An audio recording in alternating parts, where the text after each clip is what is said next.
There's 12 people.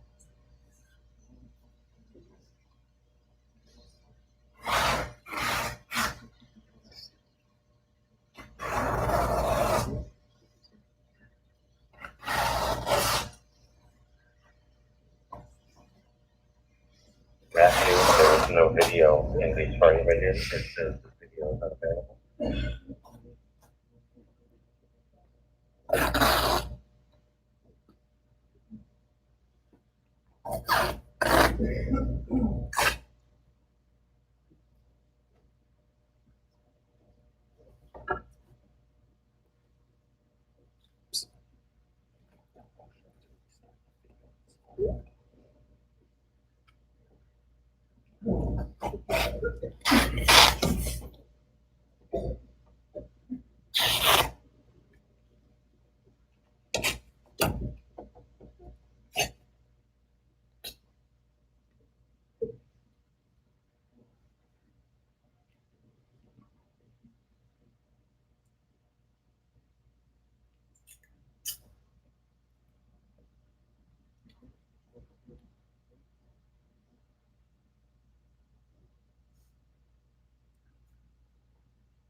Please be seated.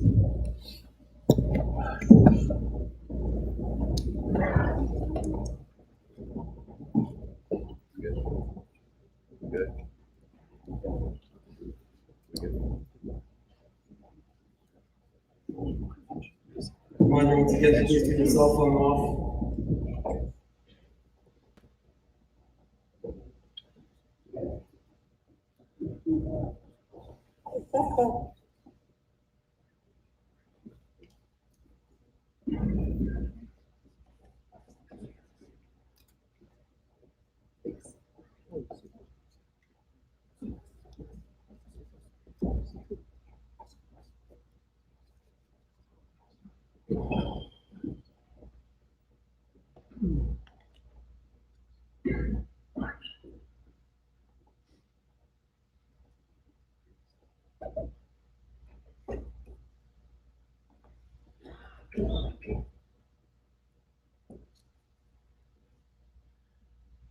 Dear friend Ryan, Rabbanim sought out Rabbanim, made friends with Rabbanim, became partners with Rabbanim. So his life is filled with so many rabbis, so many Rabbanim. I'd like to call several to read Tehillim to begin this afternoon. Call on Rabbi Maskins.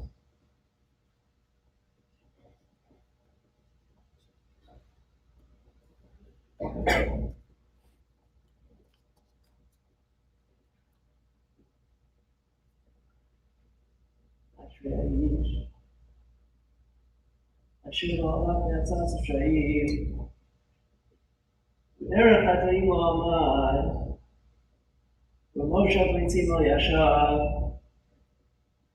אם בזורה זנה חצו, ובסרסו יגע יומם הלילה, והיה כעת שעשו הפגמיים. שיר פריו ייתן ביתו, והלב לא יבוא, כל אשר יעשה יצליח. לא כן הרשעים, כי נקום אשר תפן רוח. על כן לא יקום רשעים במשפט, וחטאי דעת צדיקים. כי יודע אדוני דרך צדיקים, דרך רשעים טובים. To lead us into Tehillim testimony.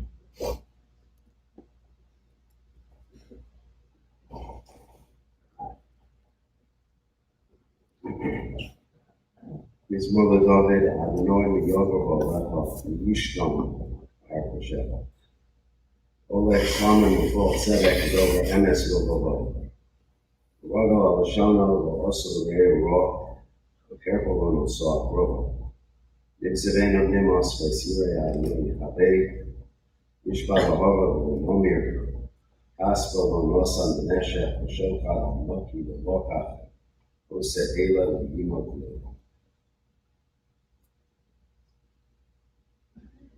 Let's go to Gibber, lead us into Tehillim Tav Gimel.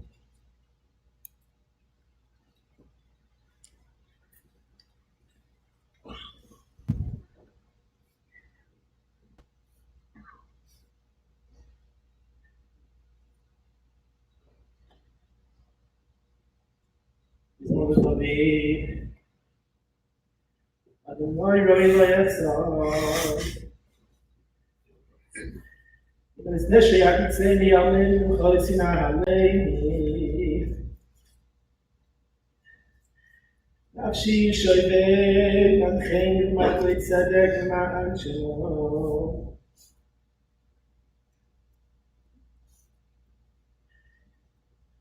גם כלך וכי צמובס לירורו כי את לא עמודי חום שמתךו, הימו ינחמוני.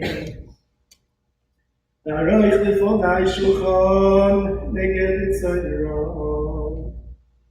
שמתו בשמן ראשי כל סיר היום.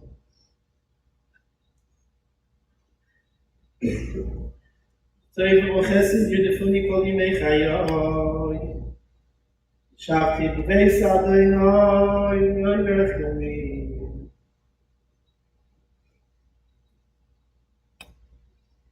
Like to ask Rabbi Dixon to lead us into Tehillim Tezayin.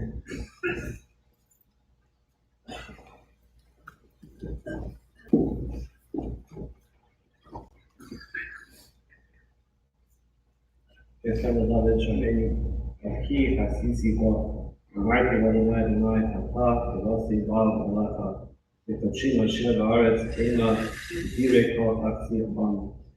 ירבו עשרוצון, אחר מהקרוב, בעל עשית מסכיהם מדון. ובעל עשה אס שמוסון, חצי, אדוני מנס חלקי וכוסי, אתה תמיך וגורלי, אבל אנחנו לי אף נחלס ספרה עלי הברקס אדוני אשר יעצר צני אף לילוס יסמיני פילוסי שביסי אדוני לנגד כאן צמד כי ימיני פעמות לכן שמח לבי ויגל בלבי אף עשרי ישלול לבטח כי לא סעזו נפשי לשאול לא ציפן הסלחות ולא שחס. תדיעני אורך חיין סבא סמכוס אספנתה ולוס ומינתה נצח.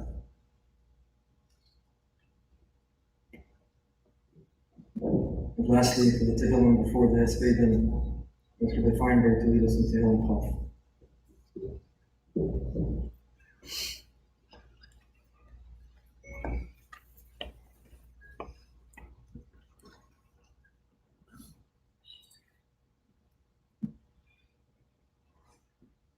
מנצח וזו לדוד, יהנקו דבא ביום צבא, יסגר פשע אלוהי יעקב, ישלח עזרך מקודש, מציון יסדקו, זכור כל מנחוסך, ויבוסקו בבידש נסך, תן לך כרבך ופוצץ חיים עלי, ורבי שעושך שם אלוהים מקרוב, רבי אדוני כל מי שעושך, עתה ידעתי כי ישיע אדוני משיחו, ונהי אשר קדשו בגבולו שיאי שבנו, אלף הרכב ואלף הסוסים, ואנחנו בשם אדוני אלוהינו נזכיר. הם לא קרבו ונפרדו, ואנחנו קמנו מסתו, אדוני יושיע המלך אלינו ביום קורנו.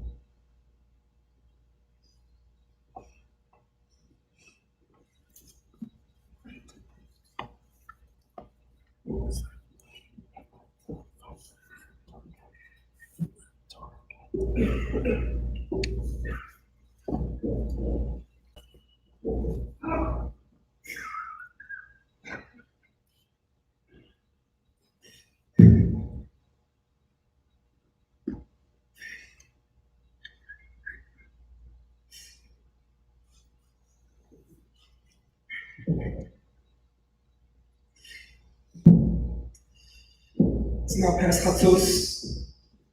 We've gotten up off the floor, sitting in chairs. We've concluded saying kinos, and we're supposed to feel nechama. We're supposed to transition to comfort and to consolation. But instead, this Tisha B'Av, we're at our lowest point of the whole day. So devastated, so broken, so bereft. Kinos, in fact, they're not over.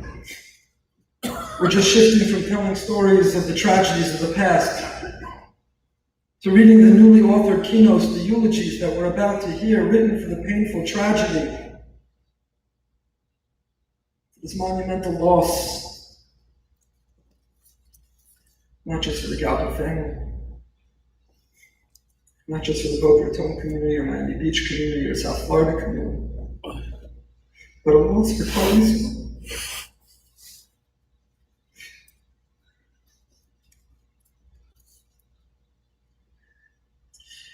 Tisha B'Av, the most inauspicious day on our calendar, is characterized by one word, churban, destruction.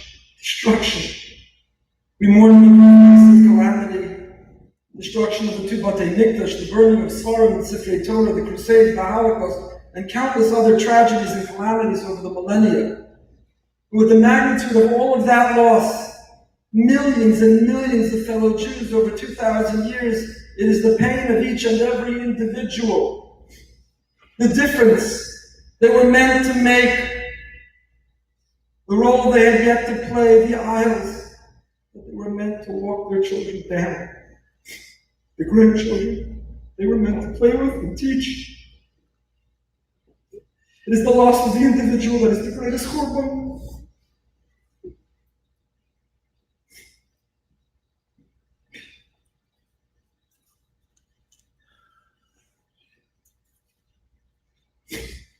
The loss of our dear friend, our teacher, our mentor, our role model, our Malach Hashem, our angel, Rabbi Dr. Brian Galbut, our Tzvi Ben Levei Nosson, is a churban mamish, not only for this incredible family, his loving partner, his wife Adina, his precious children, Shoshana and Katie, Sender, Karen, Azi, Ray, Liba, and Ella, his beautiful granddaughter, Abigail, his amazing, incredible parents, Dr. Robert and Rita Galbut, for his adoring siblings, Kimberly and Seth, Alex and Noam, Erica and Ari, for his aunts, his uncles, his cousins, the whole family that is so close.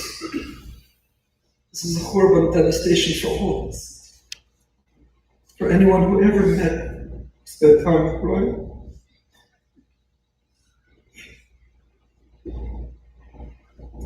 The Gemara in Rosh Hashanah tells us, Shkulam Yisafim Shel Tzadikim Kisreifas Beis Elokeinu.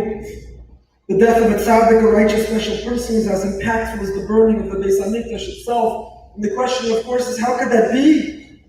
No matter how great an individual, how can we compare them to the Beis HaMikdash, no matter how righteous they were? How can their loss be as significant as the loss of the Beis HaMikdash? How can we describe them as shkula, as equal? The Beis HaMikdash was the manifestation of Hashem here on earth.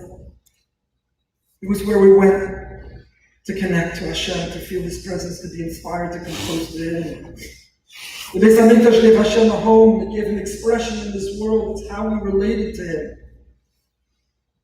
And that tzaddik, a truly righteous person, plays the exact same role, advances the same goal and purpose through who they are and what they represent, through how they conduct themselves. Hashem gains a dira b'tachtonim. Hashem finds expression and manifestation here on earth. And when that tzaddik is gone, when that representative of and conduit to Hashem is no longer accessible to us, is no longer inspiring us, is no longer teaching and modeling for us, it is as devastating as Churban Beis Elokeinu. I know everyone in here would agree with me that it's not an exaggeration, nor hyperbole, or an overstatement to say that Rabbi Tzvi, our precious Brian, was a walking Mikdash Ma'at. His whole life was a walking Kiddush Hashem. He was that tzaddik who spent his life as an ambassador of Hashem here on earth, inspiring others to come close to Him. His loss, his absence is as painful as the destruction of the Beis HaMikdash. And that's why Hashem chose for us to say goodbye to him today.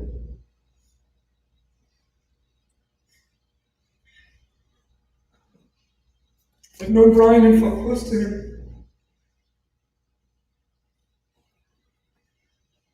since our days in YU learning Rosh Hashanah together.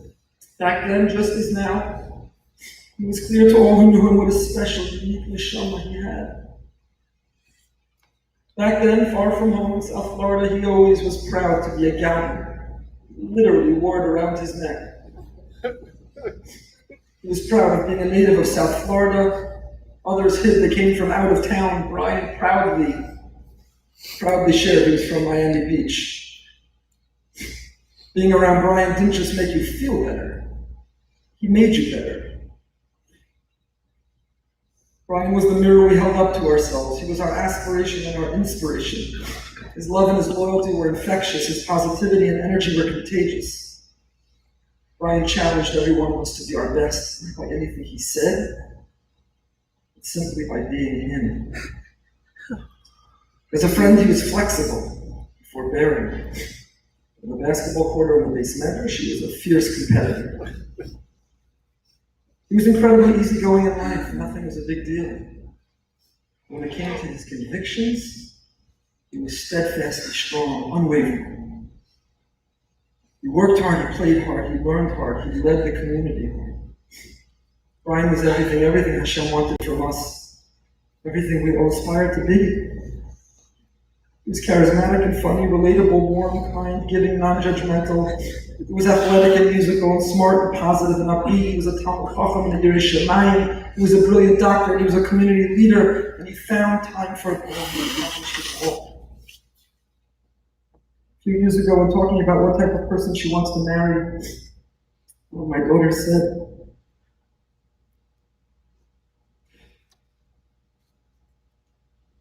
I want to marry someone just like Dr. Galbut. I wasn't jealous, I wasn't upset. I totally understood where she was coming from. I was proud and I agreed.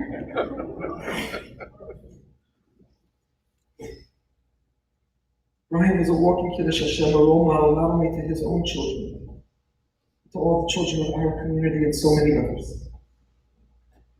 Slasenis only lived 58 years old, and when he passed away, one of his sons turned to the other and said, at least our father had Arichas Yamin. So the other brother, incredulous, said, what do you mean, Arichas Yamin? Such a young man, with such a short life. And the other brother said, I didn't say he had Arichas Yamin, he had long years. I said he had Arichas Yamin. He had long and full days. Brian's Shaman, 47 years were way too short, way too few. He was snatched from us, from you, his family, from our community, from his patience, from the difference he had yet to make in this world. But while he didn't have Arichas Shaman, he most certainly had Arichas Yamin. He made the most of every day, living it to its fullest, packing it more than anyone I know. He somehow managed to do it all and get more into a normal day than anyone I ever met. Every day included his own learning with every one of his children, working as a respected, prominent physician, exercising, attending a board or committee meeting, all in a day's time, and making it look easy. He didn't get frustrated or frazzled, never got bent out of shape, he didn't get worried or lose his cool, balanced it all with grace and dignity, and nothing seemed to rattle. Brian was a walking Kiddush Hashem. Who else? Who else could wear that enormous black yarmulke? Regularly see patients around at the hospital with that stubble on his face. And yet, he's so loved, admired by patients, nurses, colleagues, because of his warm and genuine personality. As a cardiologist, he didn't just treat his patients' hearts, he gave them his own. Taking a genuine interest in their overall well-being, connecting with them as people. He asked about their families. If he learned they were Jewish, he put them in touch with Rabbi Brody and his outreach efforts. Rabbi Brody mentioned this morning in keynotes how a person that Brian put in touch with him has been learning an hour a day ever since, and going to classes and exploring his Judaism. Brian was determined never to work on Shabbos. Conviction difficult for a cardiologist to achieve. He was so brilliant and talented, he was able to get a residency, where he was able to not work on Shabbos.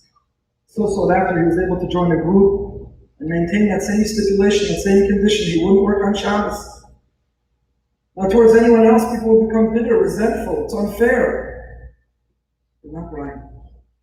He never felt entitled because he didn't work on Shabbos. He worked Sundays, holidays, less desirous times, and he earned the admiration and appreciation of his colleagues, I'm sure some of whom are here today, who respected not only his brilliant medical mind, but his brilliant and shining character. He was a walking Kiddush Hashem. When new people moved to town and someone looked down and out, Brian gravitated specifically towards them. When davening ended, during the week on Shabbos, and everyone else left the room, Brian Galbut sat and held court. He was the last one out because he schmoozed with so many and nobody wanted to leave his presence. He was friendly with people from all backgrounds, every segment of the community. He didn't care where you sent your kids to school or what yarmulke you wore, how you voted. He didn't see the external trappings, he saw your heart. You connected with your neshama, and he connected your neshama closer to the things that he held so dear. He worked hard on behalf of institutions like ours, where he served as a vice president of Torah Academy, where he was president of TTB, and so many others, but he supported any institution. If he determined it was trying to grow Torah, whether his children went there, whether he belonged there or not. He gave his resources, his time, to grow Torah in every direction, in every capacity, because he was a walking Kiddush Hashem. Brian didn't just learn Torah, he loved it. If he ever got a ride in his car, he had to somehow make room in the passenger seat because of the pile of random Sfarim. The Gemara, he faithfully learned the Daf with Rabbi for so many years, but he also had whatever he was learning to prepare the next Kabura he'd be giving. The Sfarim he needed to learn with his children, the Sfarim to research whatever topic he was curious about. He loved attending Chaburas.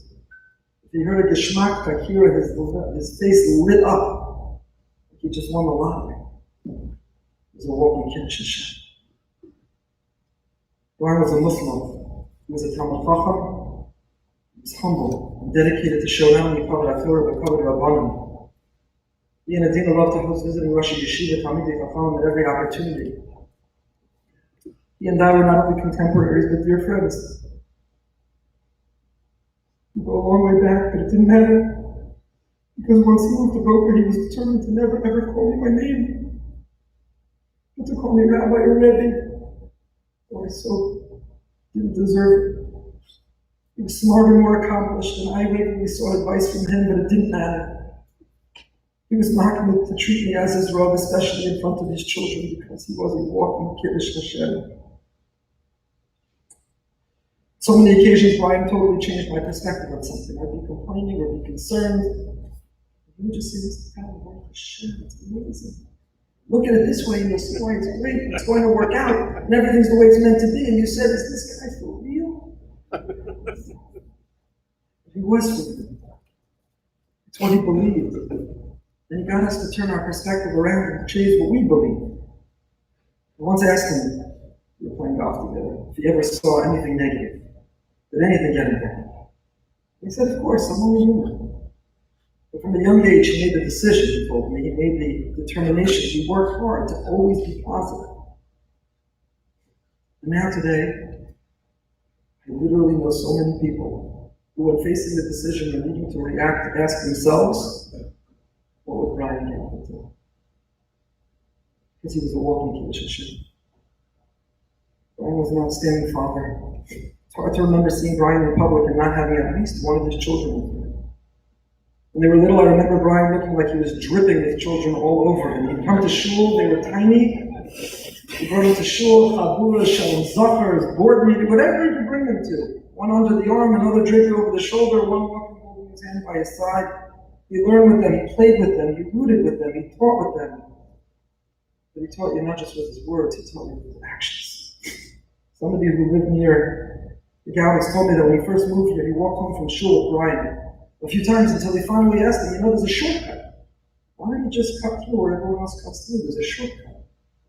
Brian looked at him and said, I wait all week to walk to and from shul with my children. I cherish that time. Why would I ever want to cut it short? It was a walking Kiddush Hashem. Brian was modest and humble, I won't tell the whole story, many are familiar. It appeared in the newspaper. 2013, the 2-year-old boy who went missing, Ryan and Adina, found him and brought him back to his parents. And everyone else would stand there for the photo op and the accolades and find out if there's a reward. Not the Galbuts. Parents had no idea who brought this young child home. Search teams. The child was returned. They left the scene. Nobody knew until the point that they asked the newspaper to find out. Whoever found this child, will they come forward? And someone in Boca who had heard Brian tell the story put 2 and 2 together until they did a story. And the mom, a Swedish woman, told the newspaper, Dr. Galbut came all the way from Florida to save my son. He told me it's a teachable moment for his daughters, what a Jew doesn't do for a Jew. She put Brian's cell phone number in her phone as Menachem Savior, to which Dr. Galbut responded, the article says, laughing, I think we both know who his real Savior is. Brian was a walking Kiddush. These last 2 years were tremendously difficult. From the day Brian was diagnosed, he knew the battle he would face and how much the odds were stacked against him. As we all know, he never gave up hope. His optimism, his faith, or even his sense of sin. He decided early on that if he had to go through this illness, he might as well use it to inspire and motivate others. WhatsApp groups were set up called BG Daf Yomi, BG Mishnah Berurah Yomi. He would call, he would text, everything he could think of, and he'd say, you heard I'm sick, I need your tefillos, everything's going to be great, it's going to be amazing, but maybe you could start learning the daf from me. Take on some learning project. And he wouldn't leave it at that. He'd send you a text to follow through, did you start, how it's going? He'd ask you if you made the siyum with the daf. He'd ask me for names. Rabbi, who do you think I should text? There are people in this room who see Mashas is scheduled for years from now in their own calendar. And they began because Brian pushed them to do it. One of Brian's expressions that flowed from his lips, wow, Hashem. It's how he answered and described everything. Hashem is great. No matter what he faced, no matter the harsh treatments, severe limitations, or failing faculties, Brian put on that hallmark smile and positivity without wavering.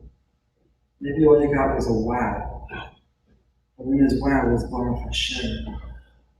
He would say, isn't Hashem great? Hashem is amazing.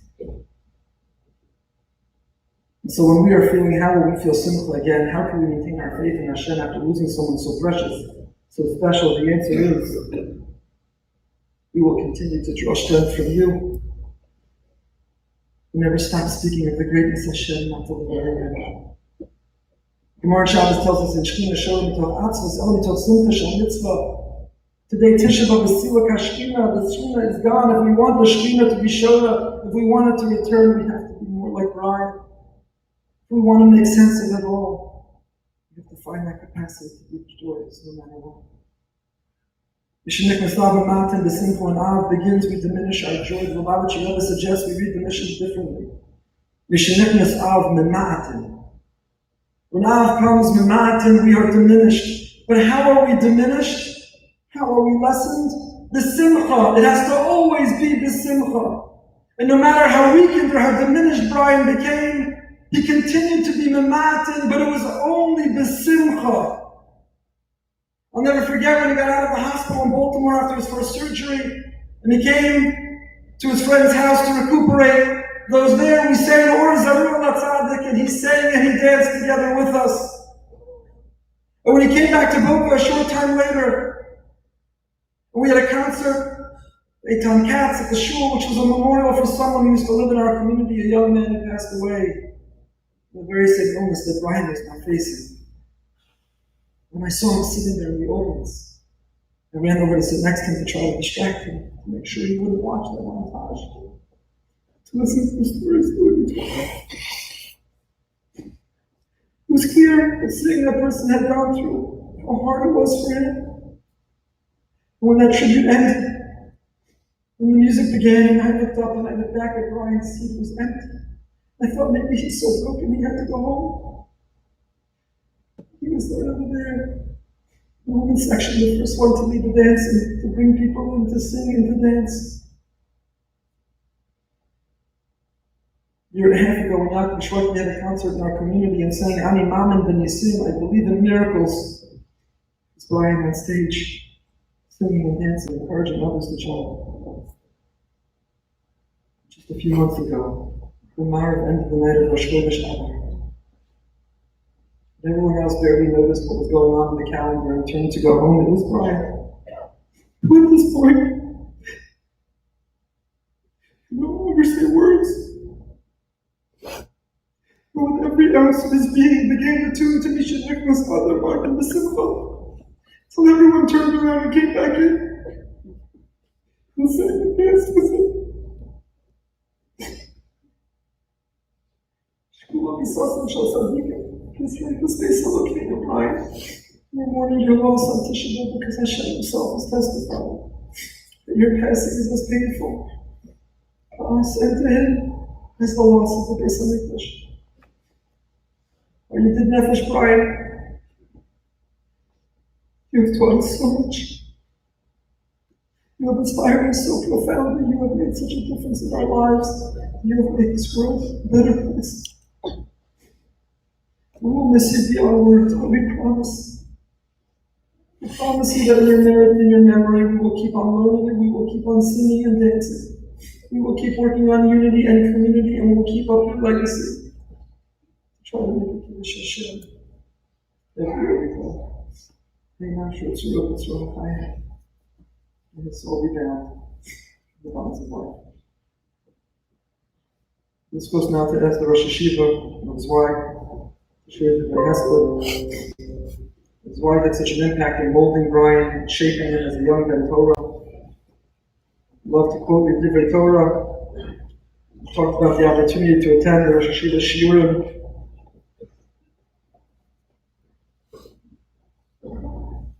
The significance of the Miami Beach community and the Galbuts are so deeply grateful for all their love and support.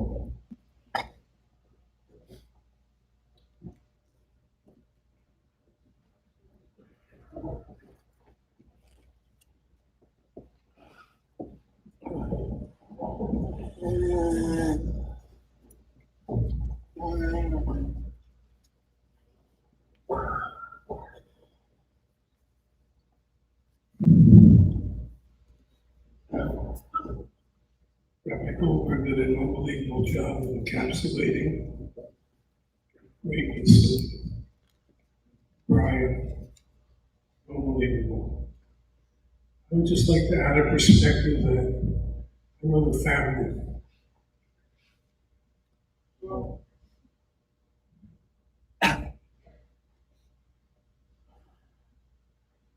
Brian learned a huge amount of care and feeling from his parents, keeping on their legacy. Dr. Robert Galbut saved my wife's life because he's a caring, feeling doctor. That was the message that Brian got. But the truth of the matter is, it all came from the grandparents, who I knew very well. Captain and Bessie were unbelievable people. I actually had this close merit of being with Rav Shach. Rav Shach was so impressed with Captain Galbut, how he's devoted to the community, how he cares about the community, that he actually went to a great deal of effort to give him comfort. Rav Shach was the door, and he was unbelievable, warm to him. I wanted to hear more stories about the community and what he's doing in the community. It's unbelievable. So it's not just that Brian had it from his parents, he had it from his grandparents. That's the sorrow of the Galbuts. And they're the most incredible, loving, the most incredible, loving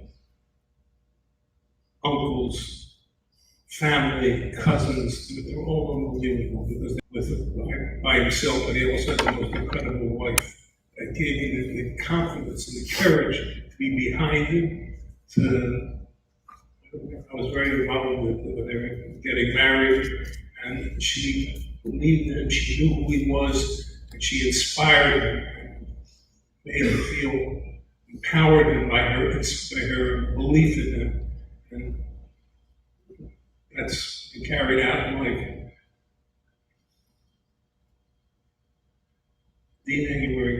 that you actually, you weren't worried about, the modern community is all kind of worried about prenups and everything. You knew he was the kind of person that wouldn't be possible ever to take advantage of anybody, and he was incredible, and I don't need it from him. That was a tremendous belief in him, and it gave him the confidence. The wife inspires you, as Chazal tell us that Rabbi Akiva said that everything that he has and you have, he told us, Talmidim, it's in her merit because she inspired him.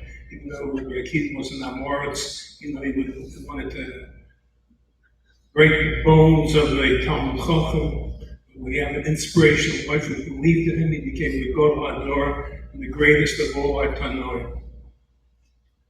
In fact, Chazal say from Moshe Rabbeinu on, he had insights in Torah that Moshe Rabbeinu didn't even have.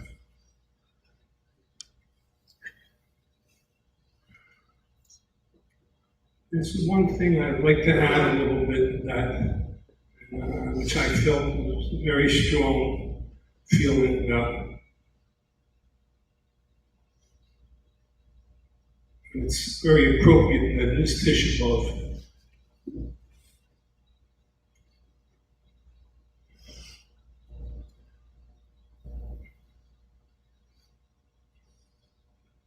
The main thing that he did, he was a great doctor, very involved in the community. He wanted to help Jews.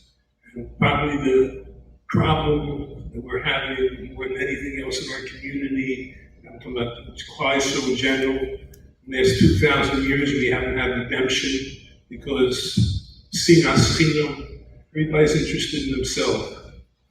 His agenda, his life, his family, his school. He was totally committed to help Jews. He wasn't trying to make them from, he just wanted to help them. If you love somebody, you want to help them. You want them to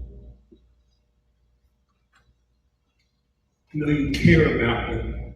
When a person knows you care about him, then there's nothing that he won't do. There's nothing that he can't. He starts believing in himself. And he gave him the feeling, gave us a feeling that anybody came in contact, but then gave him a feeling. Dr. Galbut, who's so smart, and believes in me, I must be something.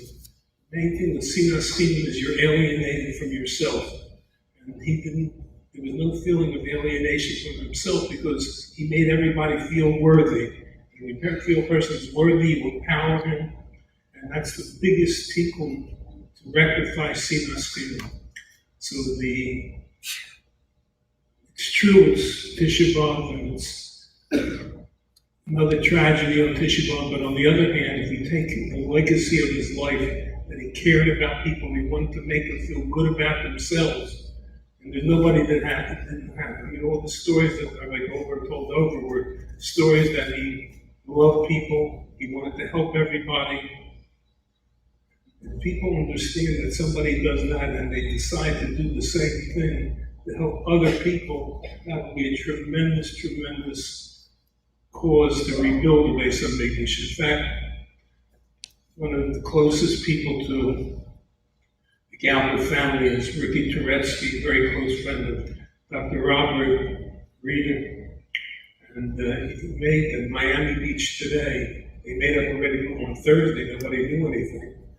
And they made up on Thursday that all the shuls are coming to Achdus and they're coming to sponsor Bikur Cholim.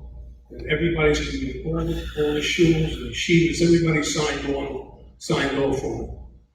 And he actually asked me that I can't miss this Levaya. He was so close to the family, to Brian, to everybody. So I told him, and I think that was the right thing to say, you do this for the schus of Brian. That's what Brian would have wanted you to do. You are trying to create achdus. You're trying to create people coming together, making people feel worthy.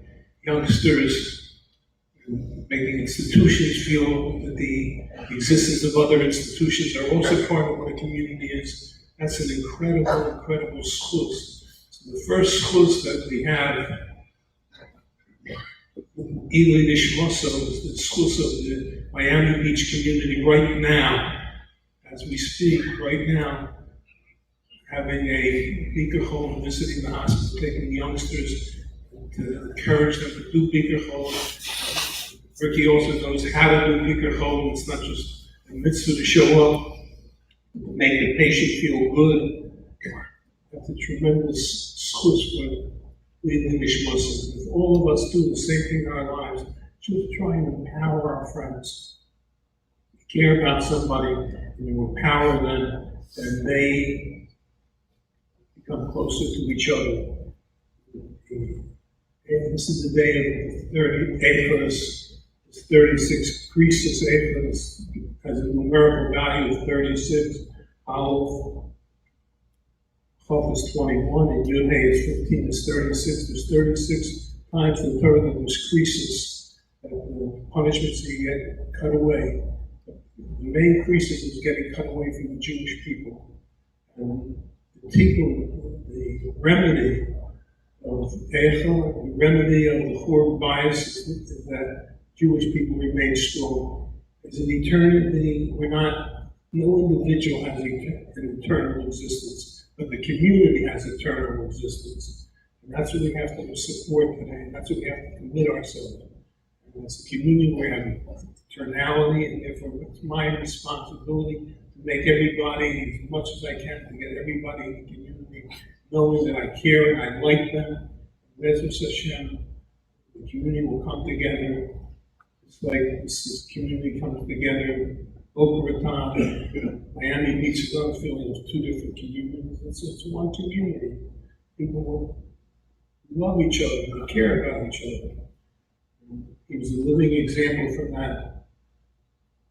And Bezos Hashem, that merit will be a foolish thing to be buried with me.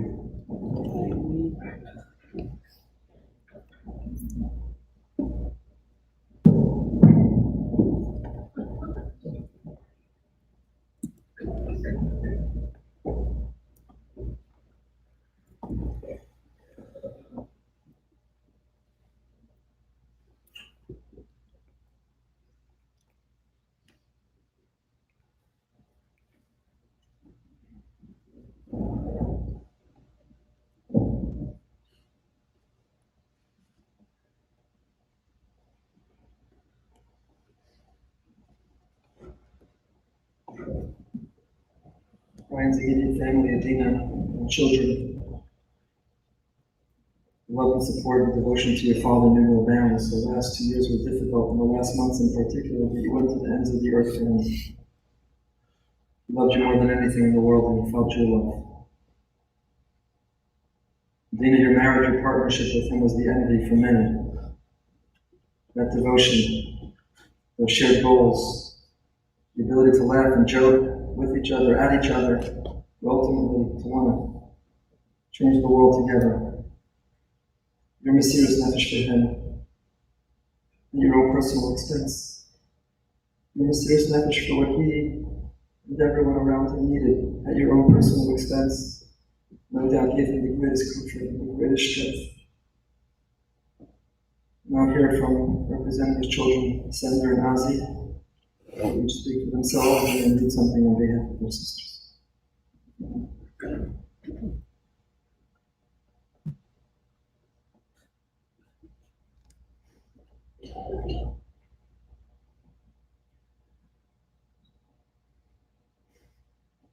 I apologize.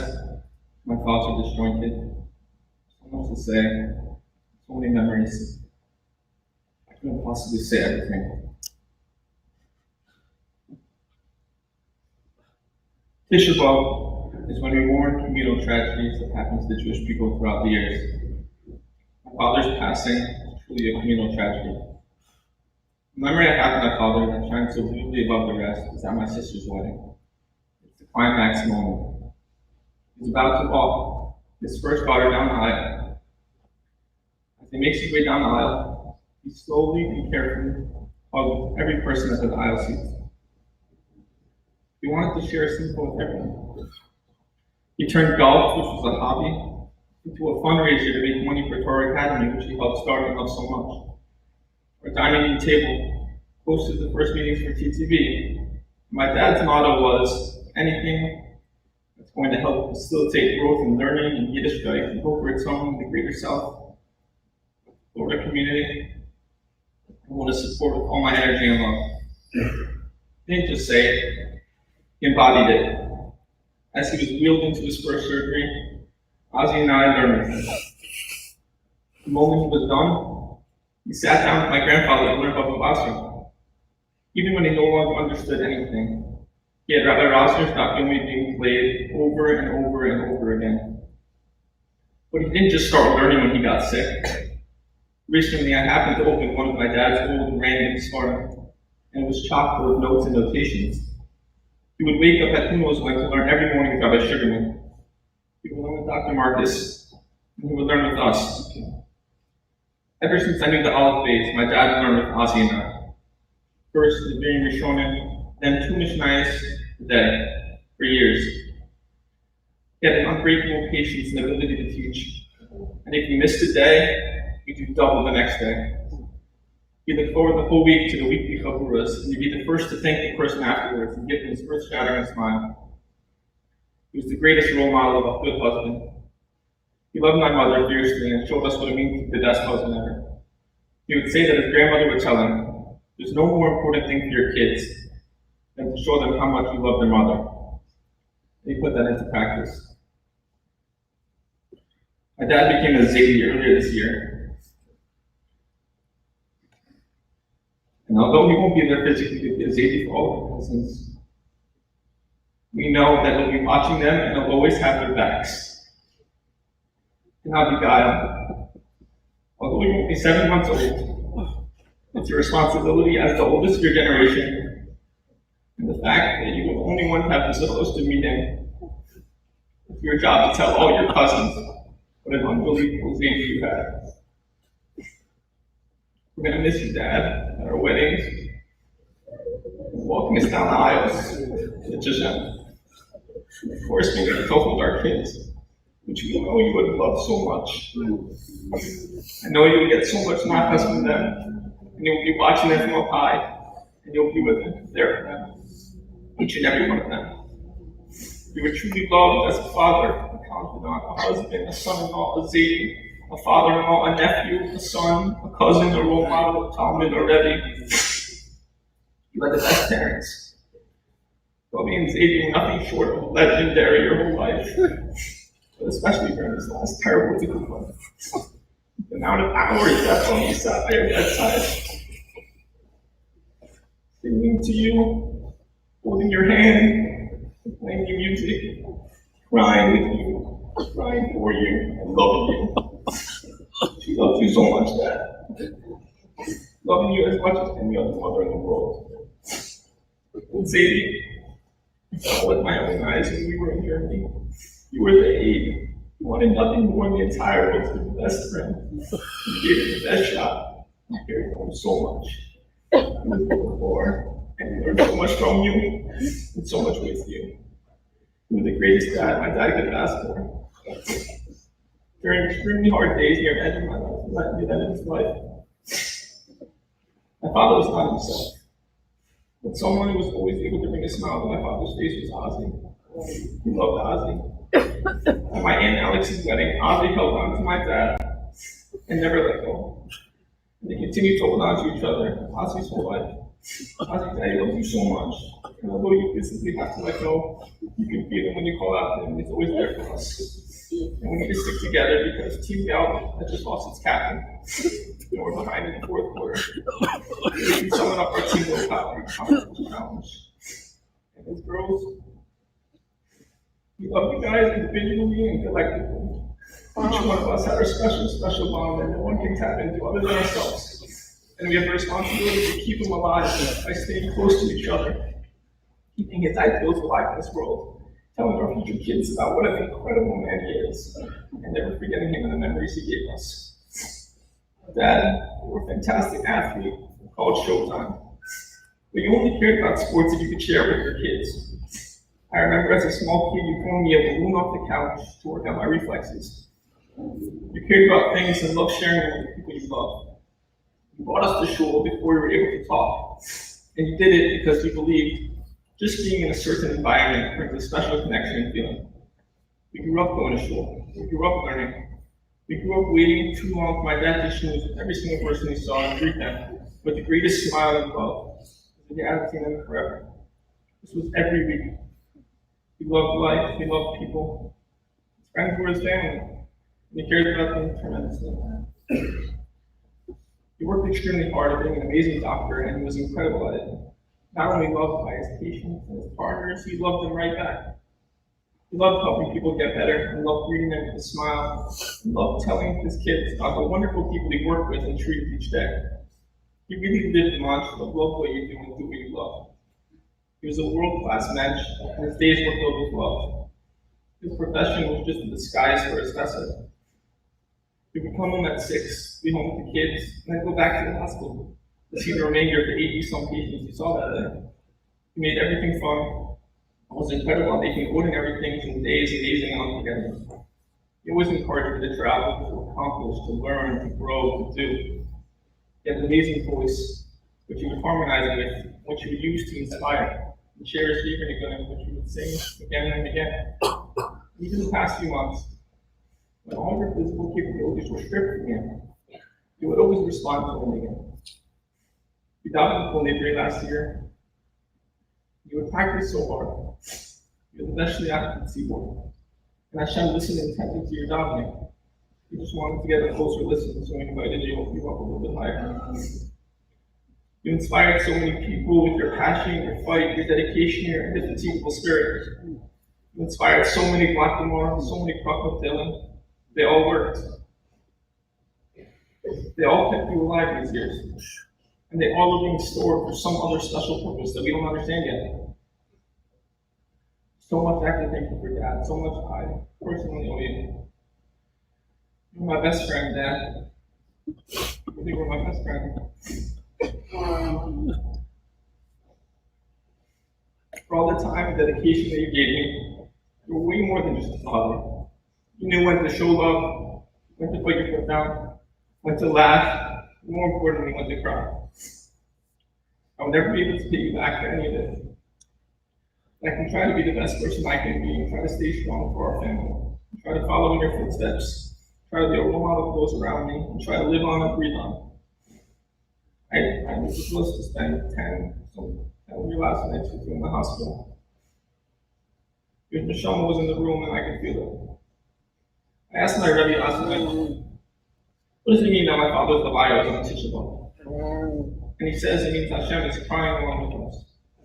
He says that someone is supposed to pass away Friday afternoon after Chatzos to save from any pain that would be in the separation of the body and the soul. Because that, you didn't deserve to leave that pain anyway. You fought so hard these last few years, these last few months, these last few hours. You fought violently, you fought viciously. And never once did I hear any negativity from your mouth, not once. My single earliest memory of us is on the baseball diamond. And after a particularly tough game, I remember you telling me, think positively, not negatively. That sticks with me my whole life. Even in what seems like the worst of circumstances, there's always a way to twist things to make them positive. You were the king at that. To me, you were an angel, a saint. To me, you were my dad, my friend, my everything. I wanted to do good because you did good. I wanted to do good because you loved good. I wanted to do good because you were good. I once heard from a friend that a long life isn't good enough, but a good life is long enough. Have your DNA. I hope I can translate that to be half the man. My dad's built, failed me on, but as the neshama lives on, and is watching over my family, this community, and the entire Jewish people, as a tremendous meaning to for all of us.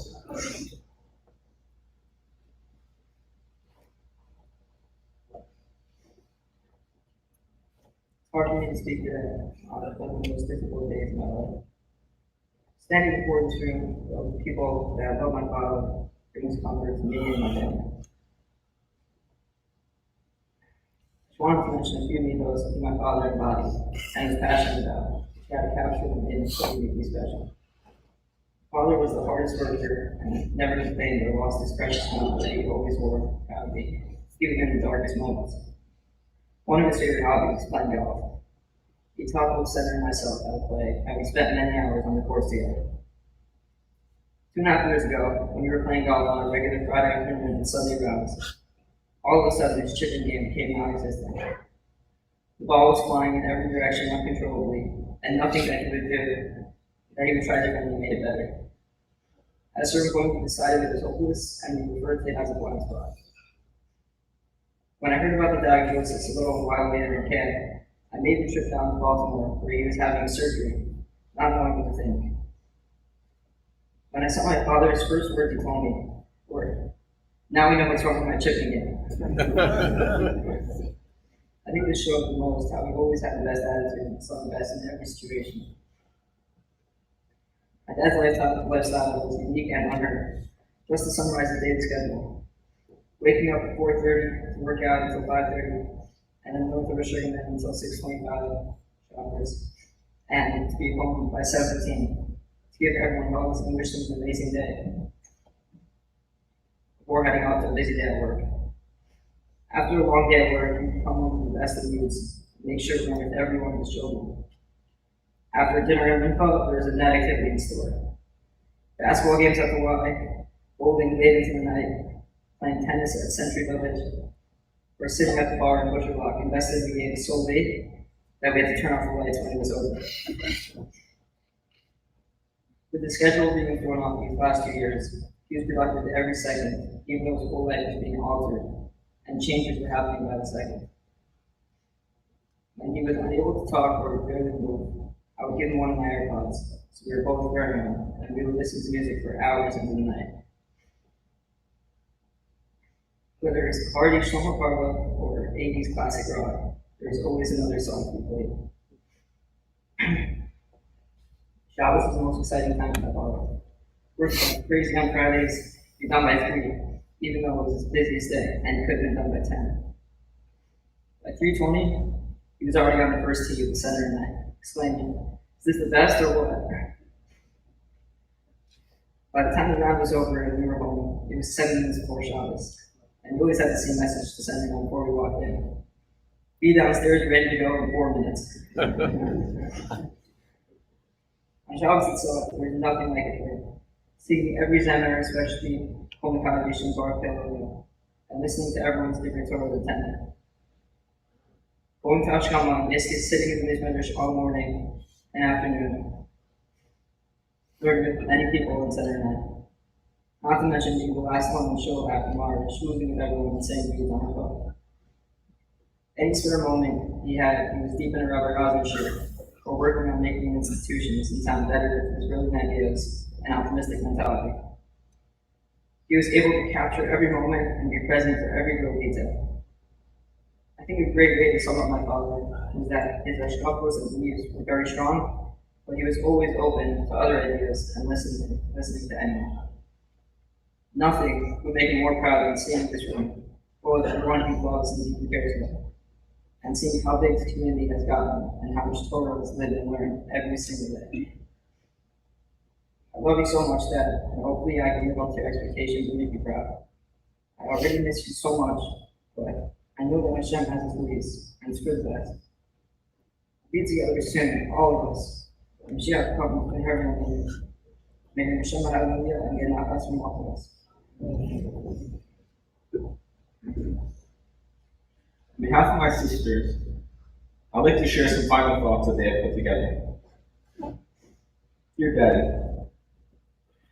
we're not sure how to verbalize the millions of thoughts that run through our minds again and again and again.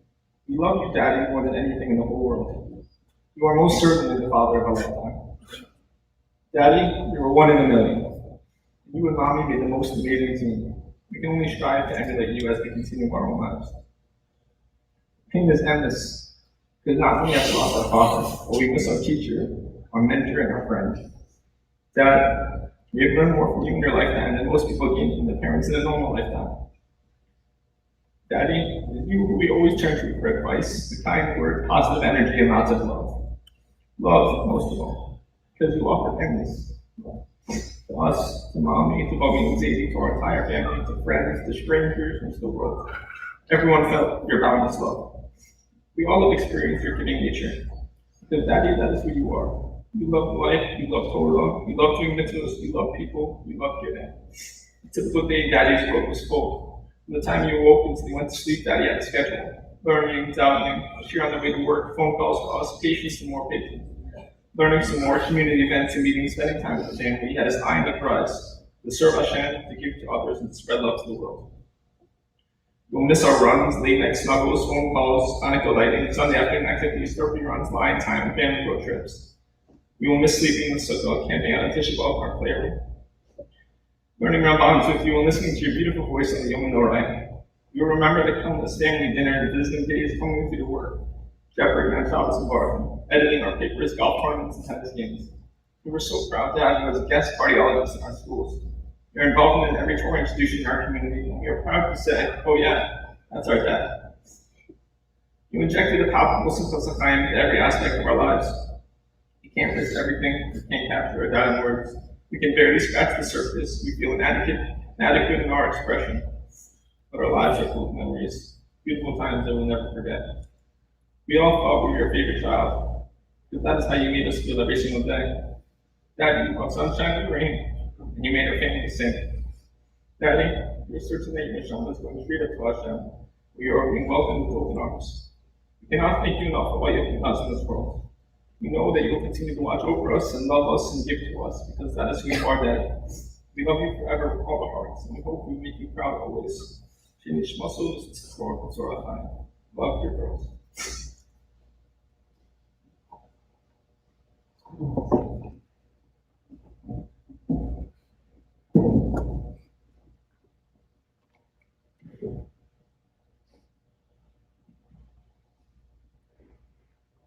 Next day from Brian's father. Extraordinary parents literally went to the end of the earth and back. Their lives on hold, and Dr. Galbut somehow managed to maintain his practice and be in Miami and Boca at the same time, and Germany and everywhere. And the two of you to see the devotion and dedication every second of every day, and to extend each day to its fullest. It's no surprise to us where Brian came from, and what made him so special. Cool.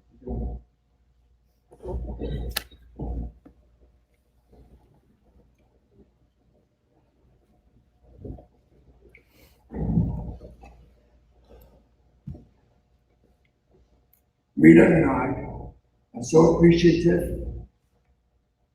to everyone in this world, to everyone here today, for all the love and appreciation that you have given our son Brian for his entire life. We love every one of you here today in a very unique way. How can Rita and I describe Brian? We'll speak and we listen with Levaya to give him the cover that he so deserves. He is, I believe, and I speak this way because his neshama is here with us now, our quintessential Jew. He is Hashem's faithful servant in every way. Like our Creator, Brian looked into Hashem's Torah and he created Brian's world to express the Torah way of life. Just as God looked into Torah to create the world and man. Everything he did was to show the beauty of Judaism, the purity of life-giving power of Torah, and the fun-filled happy ways of doing mitzvahs, God's commandments. Following the daily law of halacha, strictly, celebrating Shabbos and Yom Tov, studying Torah, teaching Torah, all done in our secular world, was never a challenge for Brian. But really the only way to thank Hashem for this great planet, the natural world of technology that he blessed us with, and commanded us to use and enjoy. You could say, every so often, now when I go back to heaven, someday, I can reassure Hashem that I did everything permitted in this beautiful world. After he played 18 holes on a magnificent golf course. He loved being a doctor because he did chesed and kindness every second. Like the ultimate healer Hashem, Brian professed preventative care, like living a eternal life, he blessed to the ultimate. But he also cured illness when his patients slipped and became ill. We married Adina, his beloved wife, who shared his entire life and his plan. The two of them joined Hashem to build a beautiful family of children and a grandchild. We grow to like the Torah that they created. Ryan's love for Hashem is the way he loves everyone who is in his life.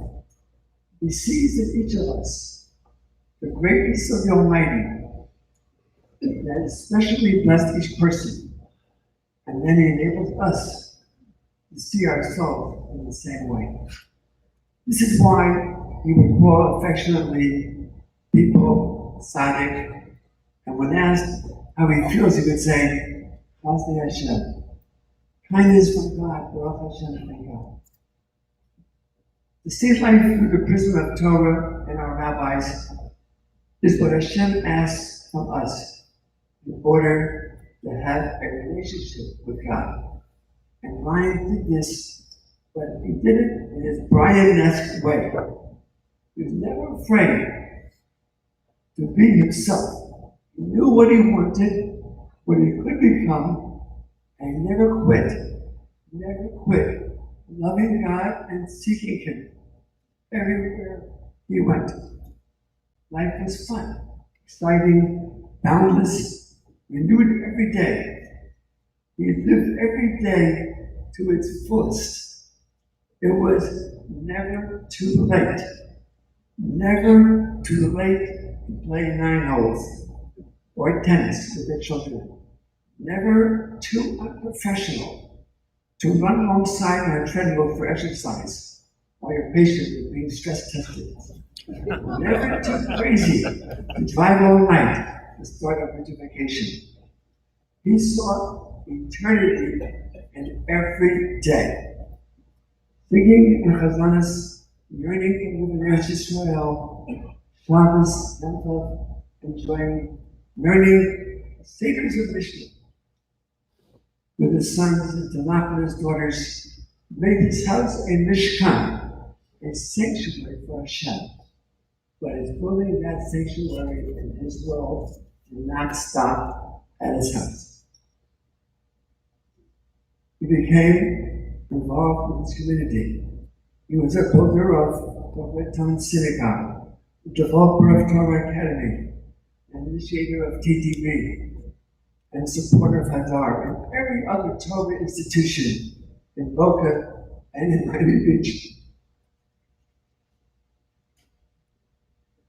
In his medical office in MSPB, as a cardiologist, Almighty blessed him with partners and patients who shared his vision of God having a place in this world.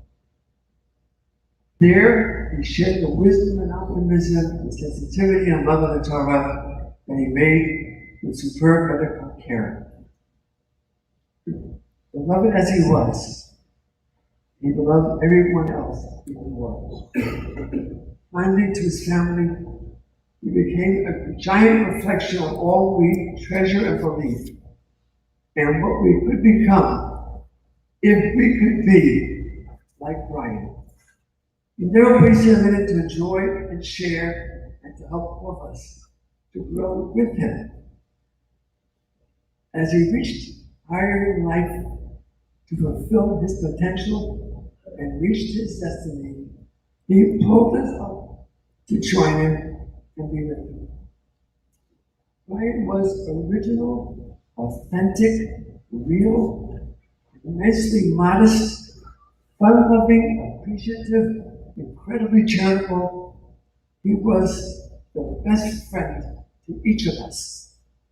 He was the Ruach Tzvi. He was blessed to wear the crown of Torah and a blessing to all of us to share that crown. He will be our Eretz Yosher forever, and he will be our best friend, even when he is not here. Forever blessed is Brian Howard Galbut, and our blessing as well forever. A true definition of the Hey Nafsho Tzivah for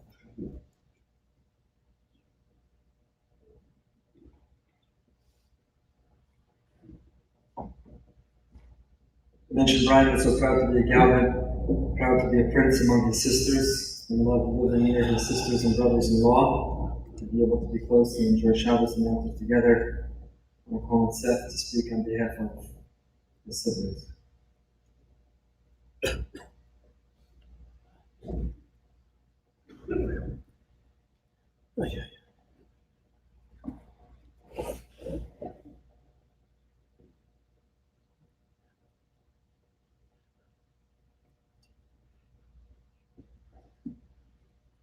The words that I have, I feel completely inadequate.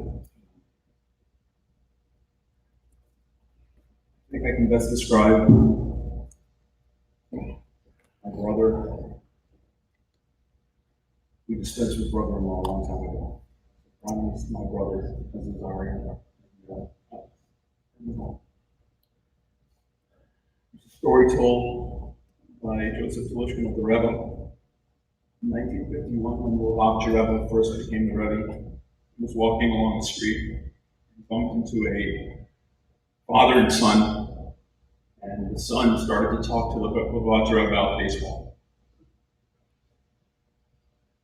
As they got into the discussion, the son told the Rebbe, he said, sometimes when your favorite team is doing well, the spectators, they get up and they leave. So the Rebbe asked the son, he said, wait a second, what about the players? Can the players leave? He said, no, they can't leave, they have to finish the game. So the Rebbe said, this is the lesson of Judaism. This is when you daven, when you do mitzvos, when you learn Torah, you can either be a spectator or you can be a player. Ryan was a player. His entire life was always about the moment and doing everything he could to maximize each and every moment of his life. When I first came into the family, Kimberly and I met on Day South many years ago. We were playing a game with Cousin Alan, and Cousin Alan partnered up with Brian, and Kimberly and I played together, and we won. I think it's the only time in Brian's life he actually lost the game on purpose to make sure that Kimberly was finally won. I'm not sure about all the other games he lost, but at least that. Brian and Medina moved to New Haven when I lived in England, New Jersey. And they moved, made sure we always tried to spend as much time with each other as possible. We'd go up to New Haven for Shabbosim. We always made a point of it. Alex told me a story before she met Noam. She was in school, and Brian or Alex had won tickets to the David Letterman show. Dina was watching the kids, so Brian came in to have a date night with Alexandra. They went to Wolf and Lamb for dinner, and then afterwards they went to the show for the taping, and Brian asked, when is this show going to be taped? And they told him it's going to be on Friday night, so Brian decided he didn't want anyone to think even for a second he was at a show on Friday night, so he went and bought a ski cap, put it on his head, so his big black helmet went there.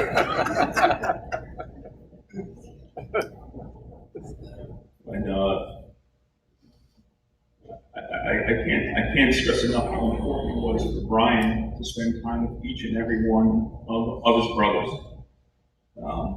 When I first moved into this community, and Alex and Brian were already here, and Brian was the captain of the HPL team, he always picked his brothers to be on his team with him. And it didn't matter if he had the best team, it was super important that he played with each of us because family always came first. And we lived that. Lots of people, they say the right thing. Not everyone does the right thing. Ryan always did the right thing. I don't know how he was able to get everything done in a day, but he always did the right thing. Right after surgery, his first surgery, he insisted that all the brothers go play golf with each other because it was so important that we spend time with each other. And that he was lifting us up, not the reverse, which was an amazing thing. It was so important for him that we all understood the importance of the family unit, not just his immediate family and his amazing wife, Dina, his sister. Never had a sister.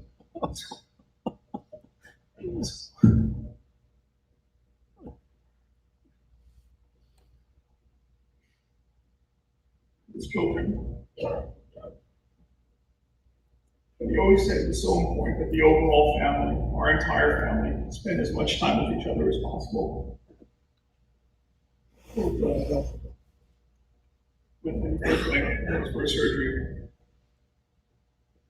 there's a picture that we have in our home of Brian hugging Erica and Alexandra and Kimberly. That's the feeling in the world that we all share. And even though Brian is not here physically with us anymore, that love, that feeling, that hargasha, what we all think to each other, and we all will be there for each other. We will be there as a family. We are the rest of our brother. He will be a Nova Scotia for our family, for his children, for our entire community, to national church, our family.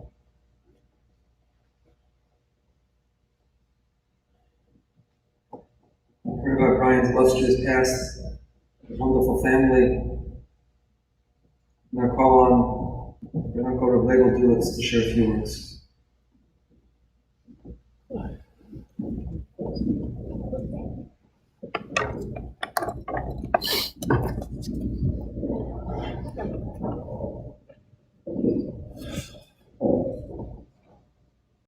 Said Rabbi Dulitz, he was so proud to be related to you.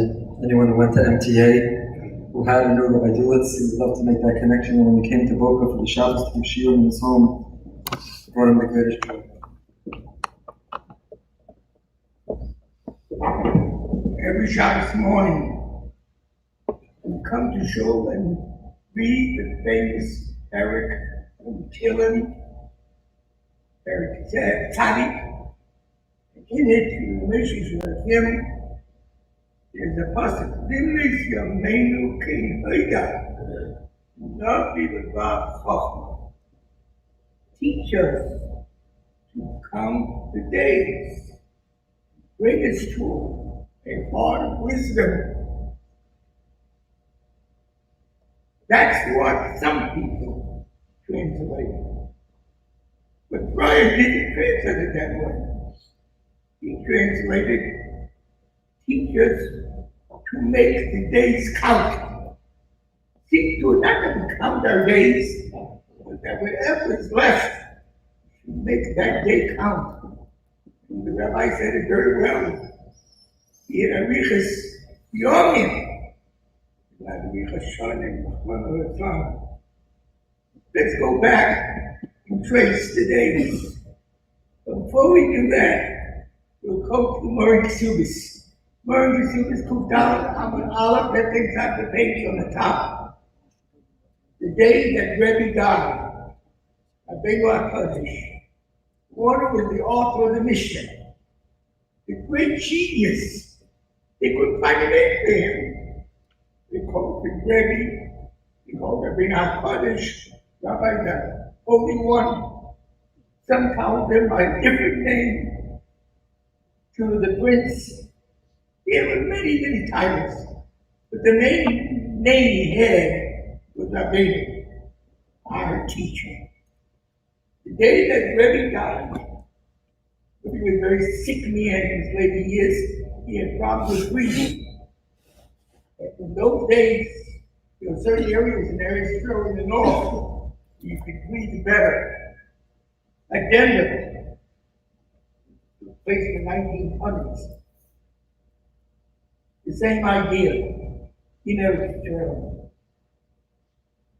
So the Talmudim didn't want to go to see if Rebbe was dead.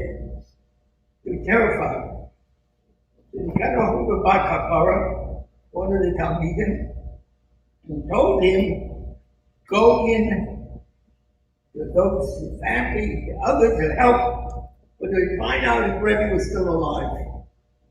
The word says that Bar Kapara went in, he saw that he had passed, and Kapara took his jacket, made a tear, obviously that's the halacha, and going to tear, complete tear, Dallas Levaya, and he took the beggar, the front beggar, and turned it around so no one could see what he had done.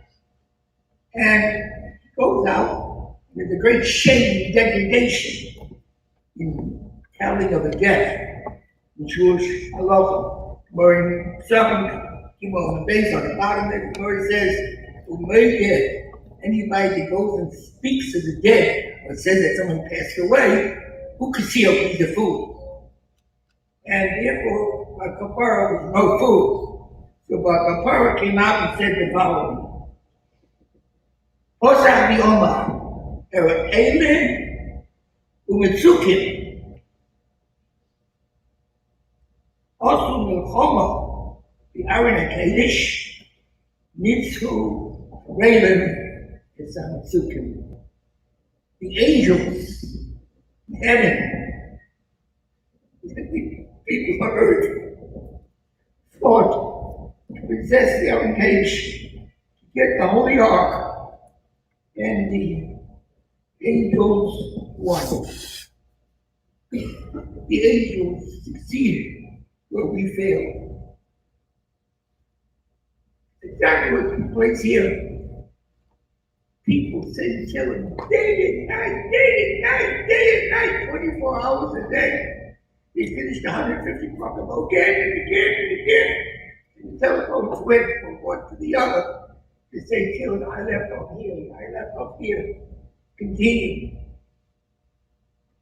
The ark was captured.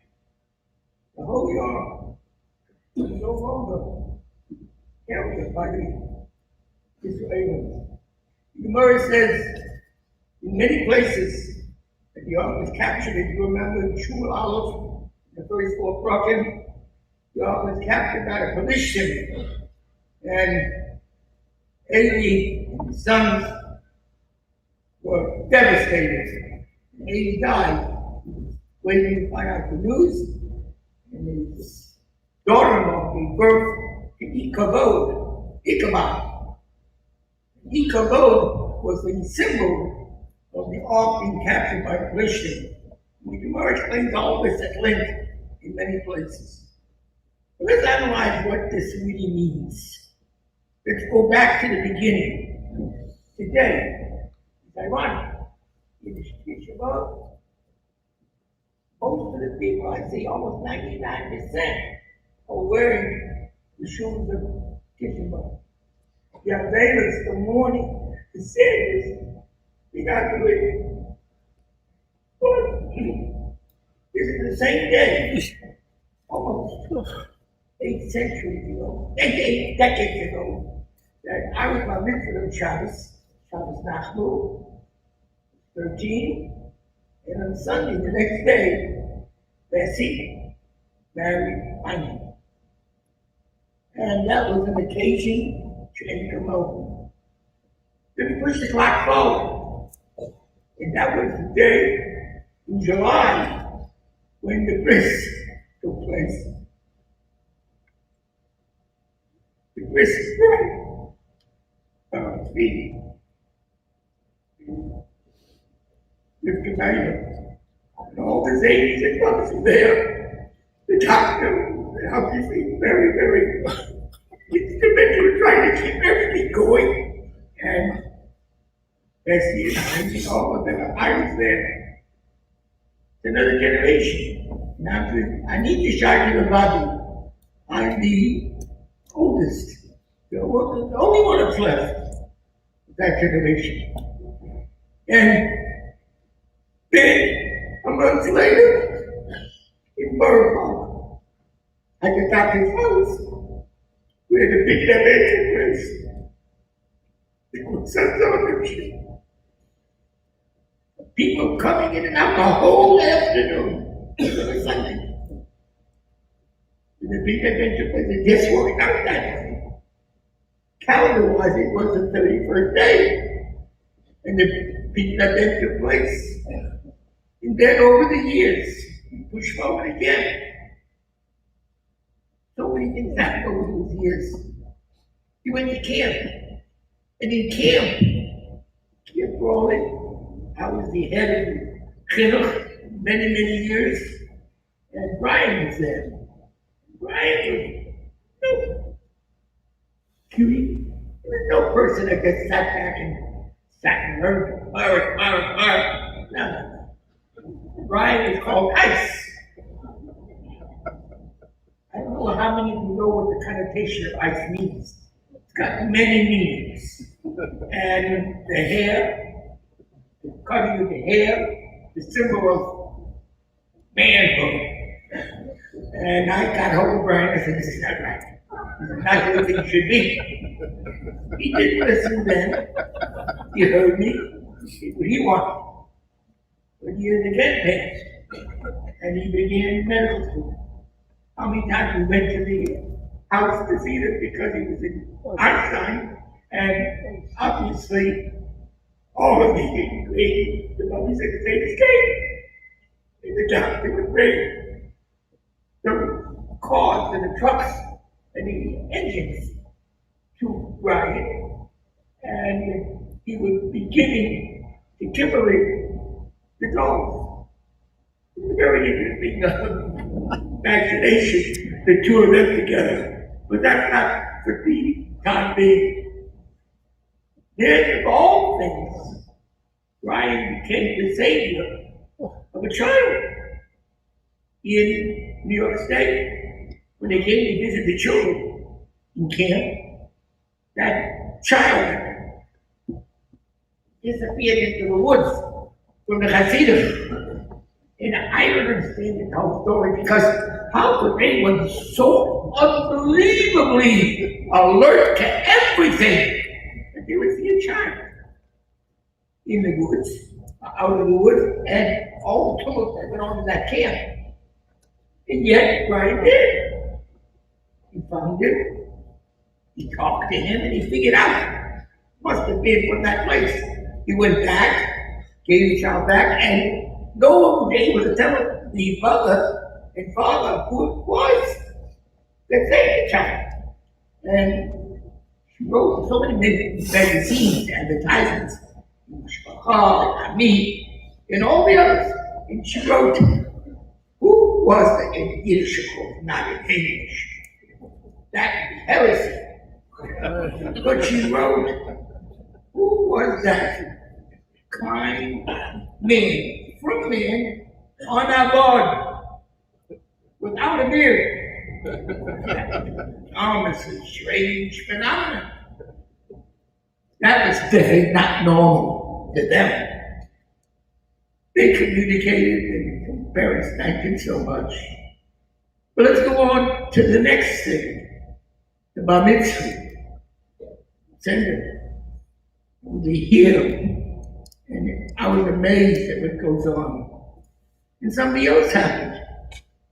A year or two ago, I was ill. Didn't have COPD yet, Baruch Hashem, and I wanted to see Kibbutz, New Orleans, Louisiana. And my parents raised all the people that I knew. Another generation. We all went. All my grandchildren, and Brian was there, Robin was there, and so many members of the family. Eric's children were there. And the most important thing that happened, I'll never forget it. Shabbos morning, We were lucky we had a shul that were 3 blocks away, but the shul only operated on schedule. No Friday night. Shabbos morning, yes, but they made a big lunch afterwards in order that to be late enough after the lunch to done mincha. And they closed shop for the youth. It's like the famous Reform Temple. They had a big sign on the highway, which is called Shari Shemayim. Shari Shemayim is closed for the summer. It's a known fact. It's there. I saw it. It was advertised in magazines as well. And Brian said we should learn the plot. I still remember it. I was exhausted.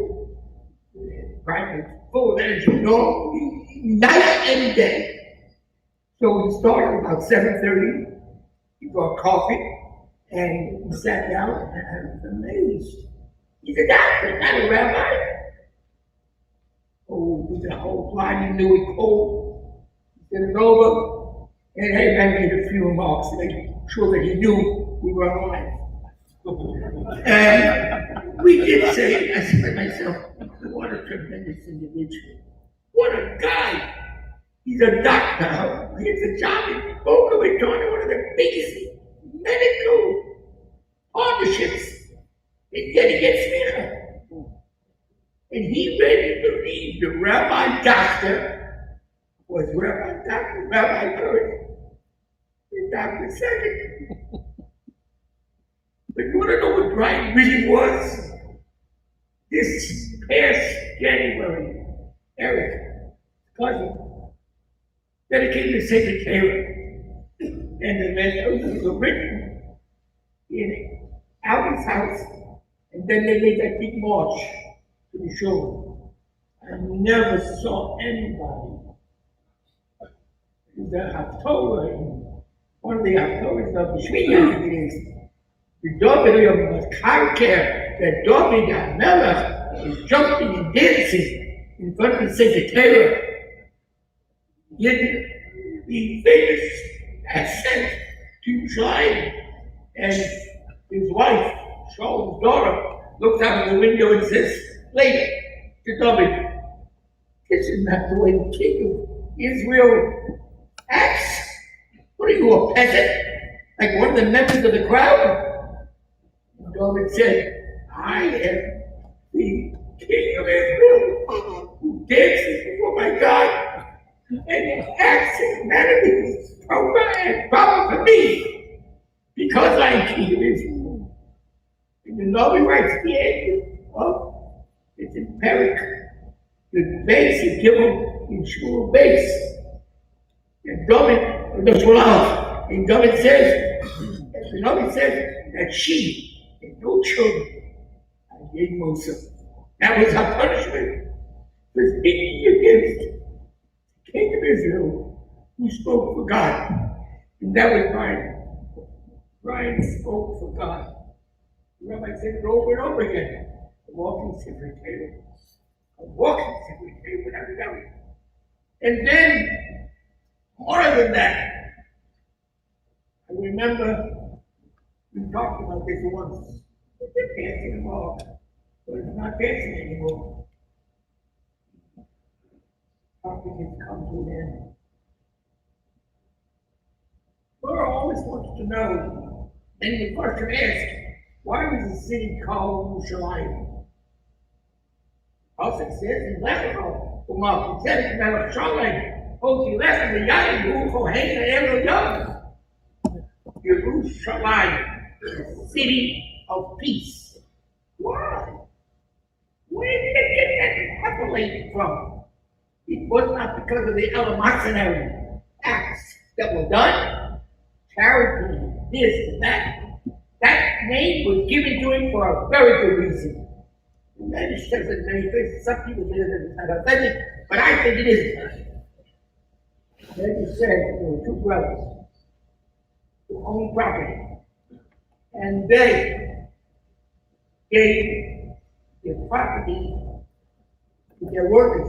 A certain amount was gathered at the tzila, at the harvest, and they divided it up 50-50. One brother, one brother. Mine is the expenses. And then one brother said to himself, I'm not married. I have nothing. But my brother's married, and he has children, he has a wife. He's never nothing. For that, I will take some of mine and bring it to him. And so he did. The other brother said, I'm married, I have a wife, I have a family, I have a future, I have a goal. What does he have? Nothing. I will bring it to him. More, so he have more than I. And lo and behold, that was done. The next day, the two brothers came to the cross. It was crazy. I know it should not be even. Some of it made a story on that. Yeah, I sold the lie, of course. But the Lord helps me from the seer and brings the life and life or something like this. The other thing, check it, and all the great peace. And each one could not understand. So it was the second night, so it was the rest of the week. Every day two brothers came, he could not understand. Finally, he decided to be clandestine. And they hid in the barn at night. Each one saw the other one bring his food up the mountain and tricked each one to the other. This is what the city of peace is located. All these years, because of that, it's called here Shalom. That's why it's called Shalom. What was the final result? The city has given so much to us, but we don't give it back. And tonight, today, so it's a mix-up of time beyond belief. We have to realize what took place. A great tragedy. The Mexicans, both of them, were destroyed.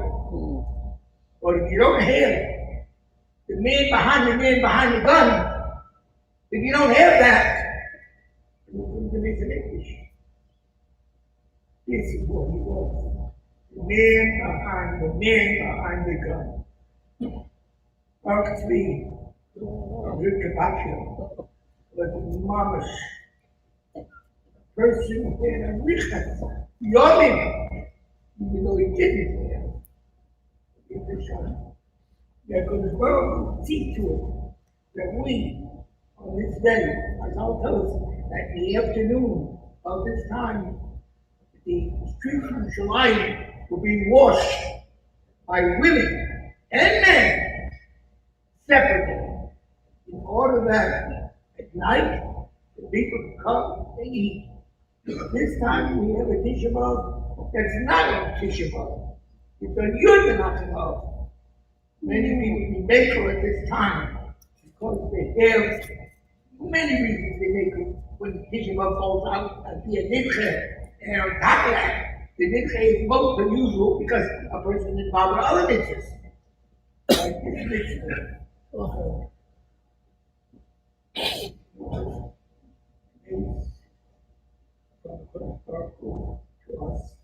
But to see that our Torah, our religion, our great Madonna sect is there. Anybody who really wanted to see Brian had to see him in that the Sima, where they had the dancing for the Sacred Torah going up to Beth Israel in Miami Beach. He would jump and dance at the beginning of this year. And yet, he never to a cop and so of him. We pray that each of us strengthen ourselves, our resolve, our desires, and see to it that we become the great people that we're capable of, that he wants so desperately. The kind of apostle, live as your man who can hide, love me, God.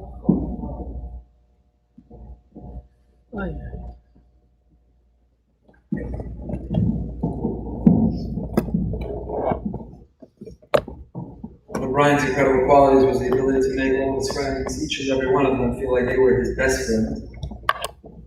Because he did nefesh.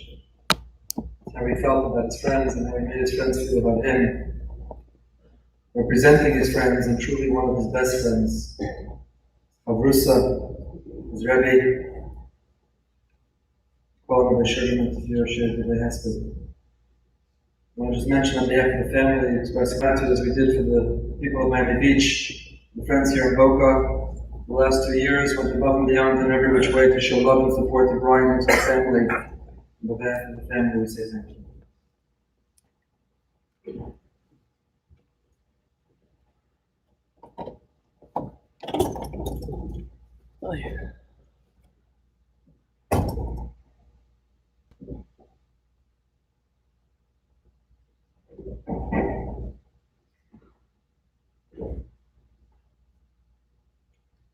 We have a long established Masorah.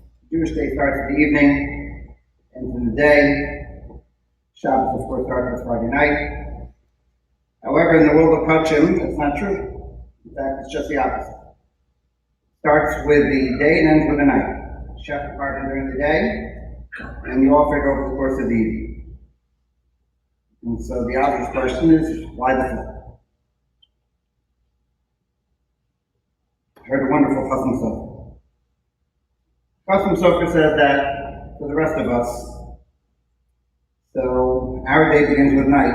We enter in this world and we're confused and we're lost and we don't know exactly where we're going or what we're doing. But then, day, it all becomes clear. Eventually, we make sense of it. Chasam Sofer says that when it comes to Kachim, however, when it comes to Karbanos, starts with day and ends with night. And when we're talking about Kachim, we're talking about Kadosh. We're talking about people who are holy. For people who are holy and have purpose and a vision and a mission of what they want to do, so for them, the role starts off with day. They know exactly what they're doing. They know exactly where they're going. They know exactly what their purpose is. So it starts with day. And then night. What's night? Chasam Sofer says night is the following. Mishnah Gergava says, you can't compare one moment of this world to that of Olam Haba, but the opposite is also true. You can't compare any of Olam Haba to this world, because in this world, we have the ability to do mitzvahs. And once we get to the Olam Ha'emes, we no longer have that ability.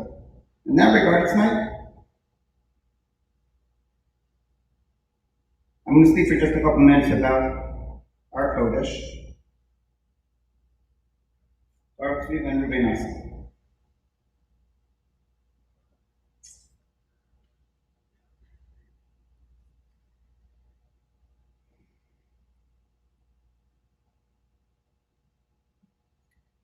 Brian and I have been learning nearly every day for the last 13 years. How did that happen? I wonder.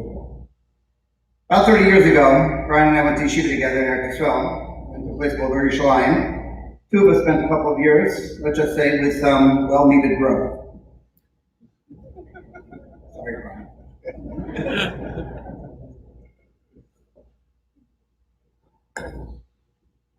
Both came out very well from the experience. Two of us went on to Yeshiva University, spent a couple of years together more, but that's it. And then our paths diverged. I went into Chinuch, I moved to South Florida. He went on to Yale, back to YU for Smicha. We liked each other, but weren't really much in touch. 2006 in the summer, the Galbuts are moving to Boca, taking on a position over here as a physician and moving to Boca. After renting for a couple of years, the family decided to purchase a house on our very block. I thought it was such a nice coincidence. An old friend of mine is moving onto our block. Lovely. Years later, I learned the truth. It wasn't just a fortuitous move. Brian was preparing himself to move to a fledgling community and wanted to make sure that he surrounded himself with a chevra. Brian's move to our block was just part of the plan. He told me. When he looked to buy a house in Boca, so he Googled where I lived.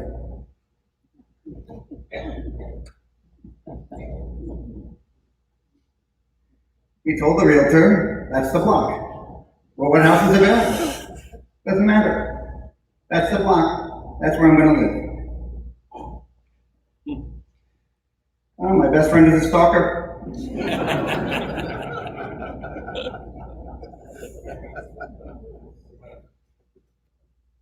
For the last 13 years, we learned Torah nearly every day.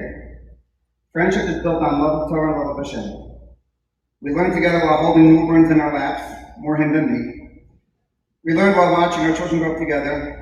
Every morning, you show up to help me prepare to say the daf. Just imagine for a moment the gift that I had. I had a Talmid Chacham coming up at my door every single morning to help me prepare sheet. Over the course of the time that we went together, so I haven't tallied up the number of davening that we learned, but it's thousands of blot that we learned together. His commitment to Torah, unbelievable. Just 2 years ago, and I believe it's to this very day, the BG Daf Yomi Group started. And as Rabbi Goldberg pointed out, all he did was just enlist members of the army.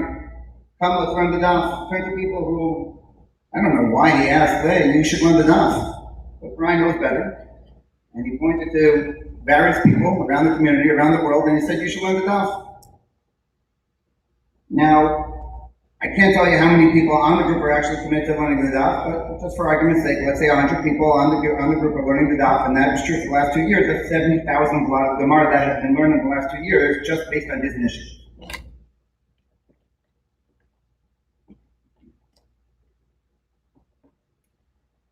Since his move to Boca, our families have bonded together. His parents have adopted me. My parents fell in love with him and his family. Subsequently, his parents have purchased the house next door to me, and now I see where Brian got it from.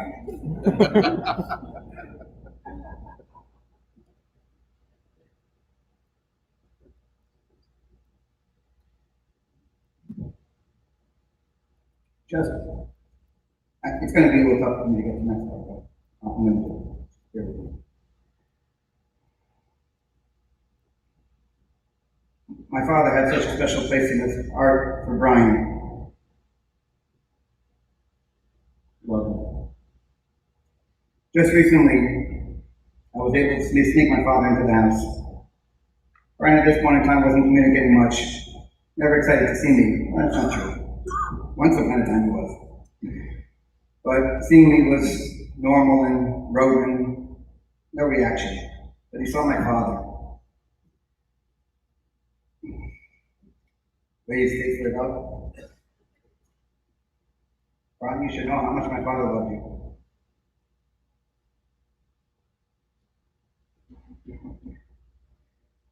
Our Kaddish Baruch Tzvi ben Ruben Nasan. And that's just him in terms of Limud Torah. Now, I'm not going to go on with Brian because you've heard a lot about him, but I just want to highlight one other thing that to me is amazing. Personally, you can describe me as somebody as being polite. Some people even say I'm nice. Brian actually cares. He genuinely is interested to hear about you. His listening skills are amazing. He hangs on every word that you say. And if you have good news to share with him, he gets excited. And if he needs encouragement, he'll give you that as well. Now, I know you heard already this afternoon about the walks home from shul. I'm the person that walked home with him from shul every Shabbos. Finished learning, we walked home from shul. It was an hour event. We stopped and said hello to somebody. Now, my hellos are nice, but he actually cares. And he legitimately wants to know how the other person is doing.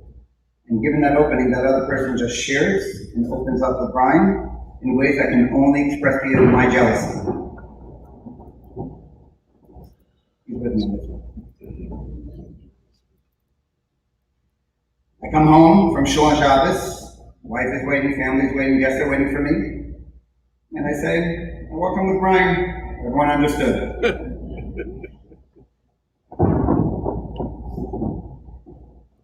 One more story. Also recently, somebody wanted to speak to Brian, a good friend of ours, very good friend of ours, and he wanted to know if he had a chance to speak one more time with Brian. So I said, I'm not sure. It's really hard. I said, message, I could deliver the message. They said to me, you'd rather speak to Brian directly. I said, I understand, but it just might not be possible at this point in time. I said, okay.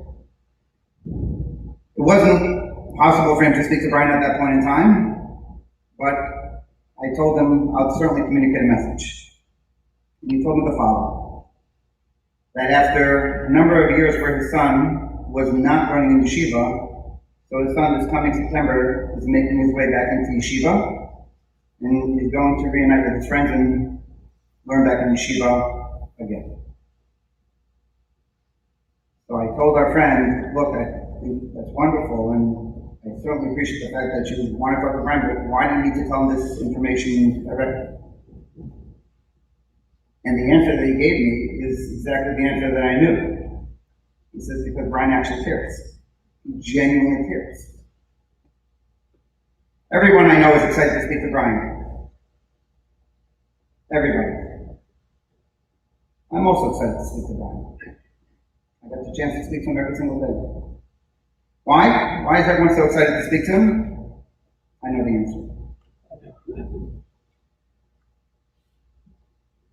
3 times a year we have a mitzvah, the Lila Regel, we go up to the Beit HaMikdash. And what do we do when we're there? We're there. We go up to the Beit HaMikdash simply because it's a mitzvah. We bring karbanos with us, 3 types of karbanos, but it's a mitzvah to be all of the Regel. What's the purpose of the mitzvah? Why does the Torah instruct us to do so? We've been absent, we've been bereft of this mitzvah for the last 2,000 years. So the Sefer Chinuch writes, Sefer Chinuch says, Va'amish and Nefashos, Prabhu Salato, V'makamahu, Yosef Misham Ekamos, V'or Pnei Melech, Nova Aleim Sham. So the Sefer Chinuch says, because when we go up to Yerushalayim and we go up to the Beit HaMikdash, so we have a moment where light shines upon us. What kind of light? The light of the King is shining upon us. Imagine how, it's a good day to imagine how you and I would feel if we had the light of the King shining upon us. And for the last 13 years, and for the family, you had your whole lives, where you had the light of the King shining upon you. I'll try not to exaggerate, I'll try not to speak in hyperbole, but seeing Brian, it's enlightening. He lifts you up. He makes you excited. He literally brings out the best you could possibly be. He did that with me. It's absolute hashkafa that on the day that we're mourning the loss of Brian, we're also mourning the loss of the Beit HaMikdash. Both were holy vessels that elevated us and made us simply better people. Brian, I'm a better person because of you. I thank you so much that you came into my life, and our friendship remains eternal. You meant so much to me and my family. I'm so appreciative that you saw both me and my family. I love you, and I will miss you beyond words. Thank you, baby.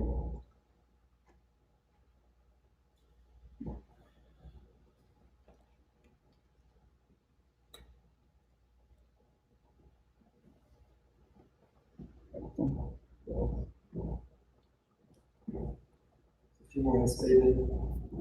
It's Tisha B'Av afternoon, there's nowhere to go, there's no film that's being shown in any shul that's more inspiring than the words we're sharing. Hashem has made the weather such that this is a captive audience. So bear with us for just a few more short Hespedim. Talk about the Galbut family. With a sense of love, with a sense of unity in Brian's medical care to the committee. Tremendous love. Representing his greater family, we want to call him his uncle, Dr. David Young.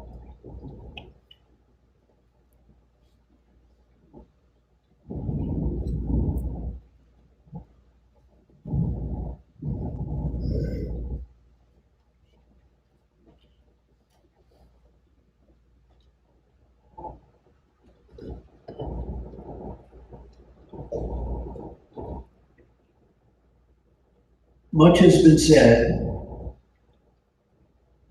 When I spoke to Robert last night, he asked me to speak on behalf of Albie and Russell, uncles, and to talk about what I shared with Brian.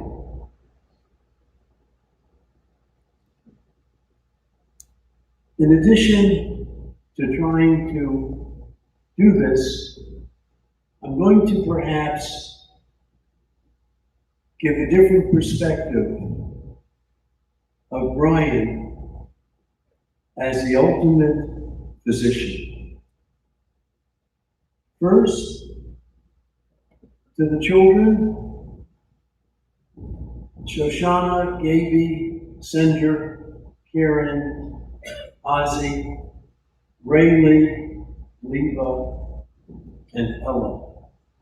The last parsha in Bereshit by Yechi talks about Yaakov, who uses this opportunity before he goes to Shemayim to communicate with his children. In addition to telling them how much he loves them, which he did through all of his actions, he tells them how great they are and begins this process of their believing so much in their abilities and in their future. Yaakov refers to Yosef as a Ro'eh Even Yisrael.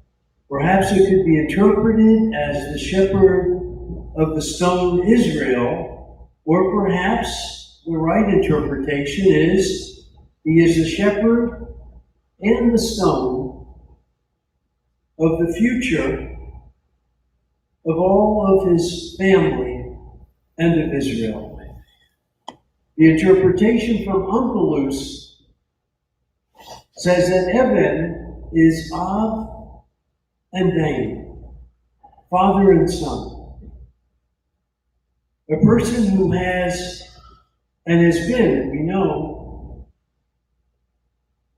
the Avrech, the father to Pharaoh, and yet the son to Yaakov, but takes all of this responsibility.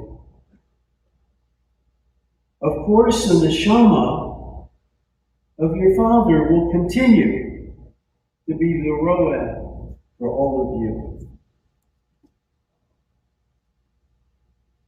Brian was a bechor of 4 siblings whose father was a bechor of 4 siblings, all of whom adore the 2 bechorim, and his mother, extraordinary, and the daughter of an incredible physician, the wife of an incredible physician, and the mother of an incredible physician. But Brian was also the bechor of 15 grandchildren, the oldest. And his grandparents in Miami thought of him perhaps in an intermediate position. Their oldest grandson, much of what Uncle Abel spoke about, but perhaps also as a son. I'm not going to mention the countless trips experienced, but I will say that when Brian thought of medicine, because of the extraordinary father that he has, and I had the privilege of his working in my office as a high school student during that summer and the following year. He authored a paper in a prestigious scientific journal, an accomplishment almost never done. But he went to my mother, the great Bubby, for the 50 plus great-grandchildren, some of whom are here, and the 15 grandchildren. And by that time, he went to my mother, and my mother said, "You're better. You need to be a rabbi and a doctor.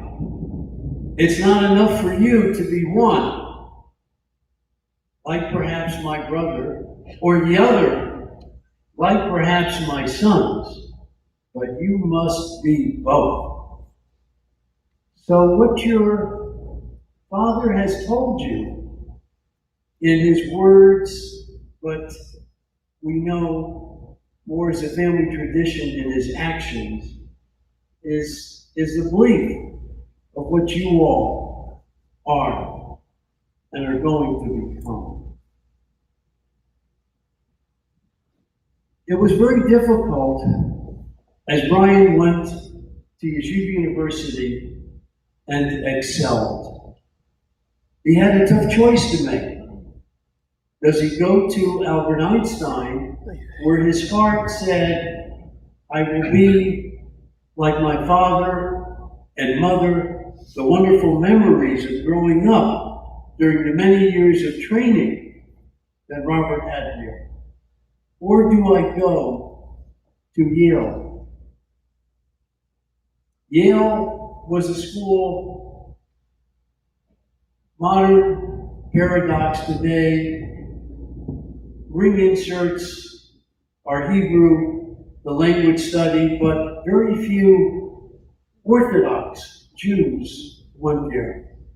I know Ryan discussed this with Rabbi Swine, and I also remember having a discussion with him.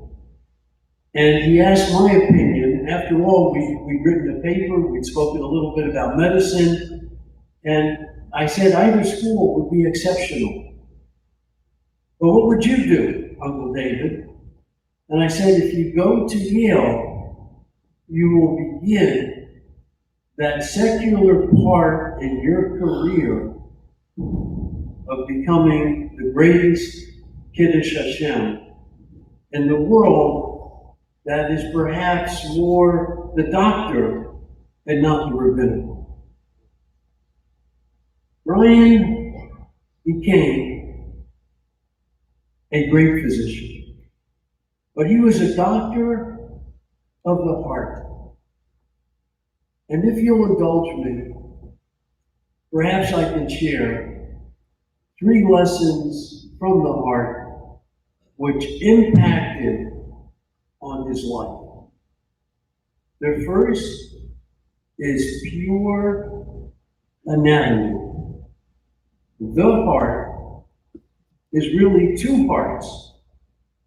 One receives the blood from the lungs, where the ruach, the air, comes in, and the other receives the blood, which has received the spiritual part and pumps to the body. So there are 2 pumping parts, but they are connected in the middle, which is called a septum, and they function only as one. This is the way Brian lived his life. When he met Adina, his heart was captured by her. But the way they became a single entity with every beat in unity from kindness and discussion really reflects that a single heart and a single beat of two people coming together creates an extraordinary legacy in a community of giving and raising a family. I have heard so much today about Brian's capacity to love. Clearly, this came from that single heart in unity, Adina and Brian. Clearly, it came from the parents, Robert and Rita. But it also came from Brian understanding the physiology of the heart. There is a principle called Starling's Law, which means that the heart must give it all. It must pump everything it has, and that is totally based on everything that it receives. If the heart doesn't have much blood, then the force of what it gives is limited by that entering quantity. Brian, Baruch Sabi, Ben Nussen, Rivka Bacha, the partner in the single heart with Adina, gave everything. And perhaps that's why he had so much and he received so much. Because many of us here feel we didn't deserve a friend like Brian, but we didn't appreciate how much he valued our validation of our relationship with him. The third and last lesson from the heart has to do with the concept which is needed to be called upon in our daily lives, and that is courage. To be a Gibor. Cor comes from the Latin word referring to heart. Of course, the heart, and in Baruch Sabi's case, was the very, very last to give. Because the heart has no fanfare. It pumps and beats for a lifetime, regardless of the conditions. So what was the courage that was demonstrated by Baruch Sabi?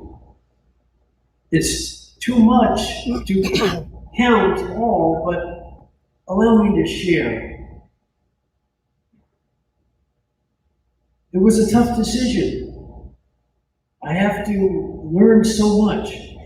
My obligation as a rabbi is the quantity of what I must learn. And I think I have to go into dermatology. It's a field, I'll be home early. I'll be able to, I think I'm going to do this. I remember it was 41st Street in Miami Beach, that popular avenue. And I had the conversation and I said, Brian, it sounds okay to me, but I don't know. You've seen your father being so busy and active. You're 80. You see, he is always worrying about life and death. You've written the paper. Yes, it's true. You wrote a paper for your thesis in Yale, Halacha, and malpractice, which is part of the Yale School of Medicine library. That's true. But I said, are you going to be happy enough, doing enough for people? And somehow, it took courage to accept a field that is extraordinarily demanding. And then it took courage to understand the fundamental religious principle that our Buddy believed in. Because after all, she came from New Orleans with Uncle Abel and only 10 religious families. And that principle was, if you observe the Shabbos will take care of you.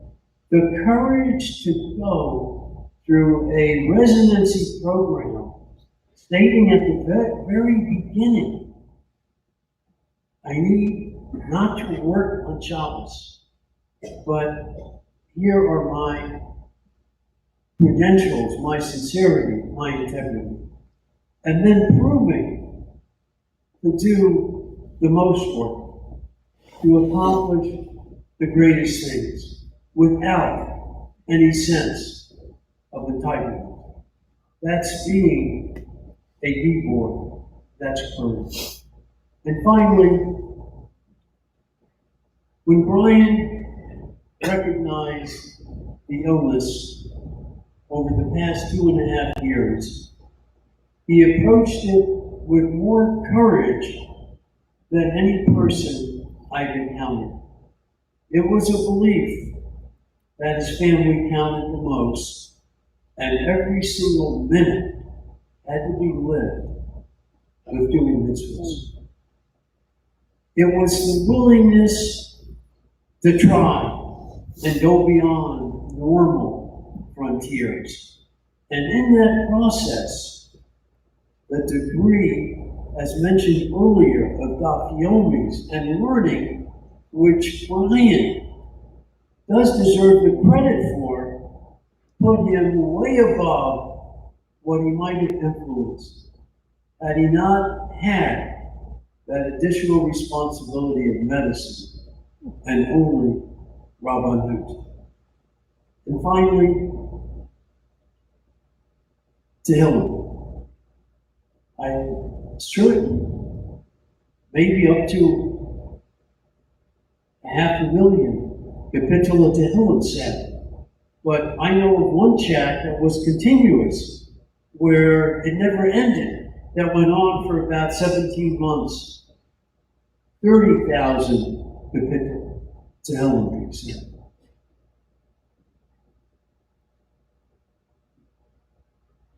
I don't have an understanding or an explanation, but I have to believe that his neshama will be one that will be with us on a daily basis.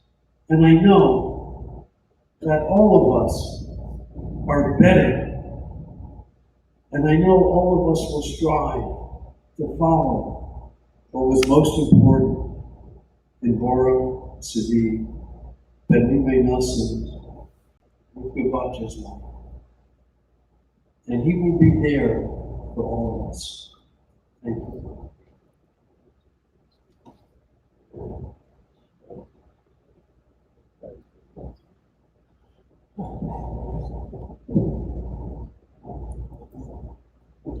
Ryan loves his in-laws, the Galbuts, like they were his own parents. They loved him as a son.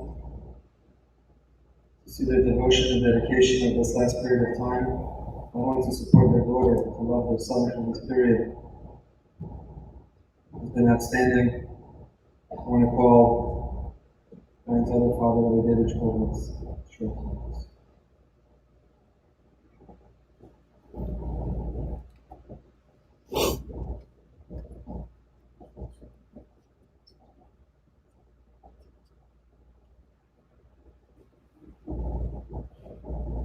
Mother said it was at this time of the day, I'd be saying I'm the only thing standing between you and lunch, but today I'll say I'm the only thing standing between you and more hours of fasting. Marcia and I have been truly privileged to call Brian our son-in-law for over 24 years. Baruch Tzvi Galbut was a very special person.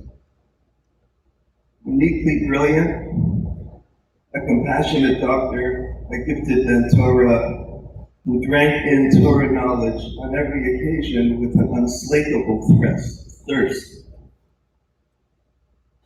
a meticulous Eved Hashem, a truly devoted friend to so many, about tzedakah, who never turned anyone away in need of assistance, a passionately active leader in the Boca Raton Torah education community, a loving and devoted son, grandson, brother, nephew, cousin, uncle, and most recently grandfather, and a very solicitous and loving son-in-law.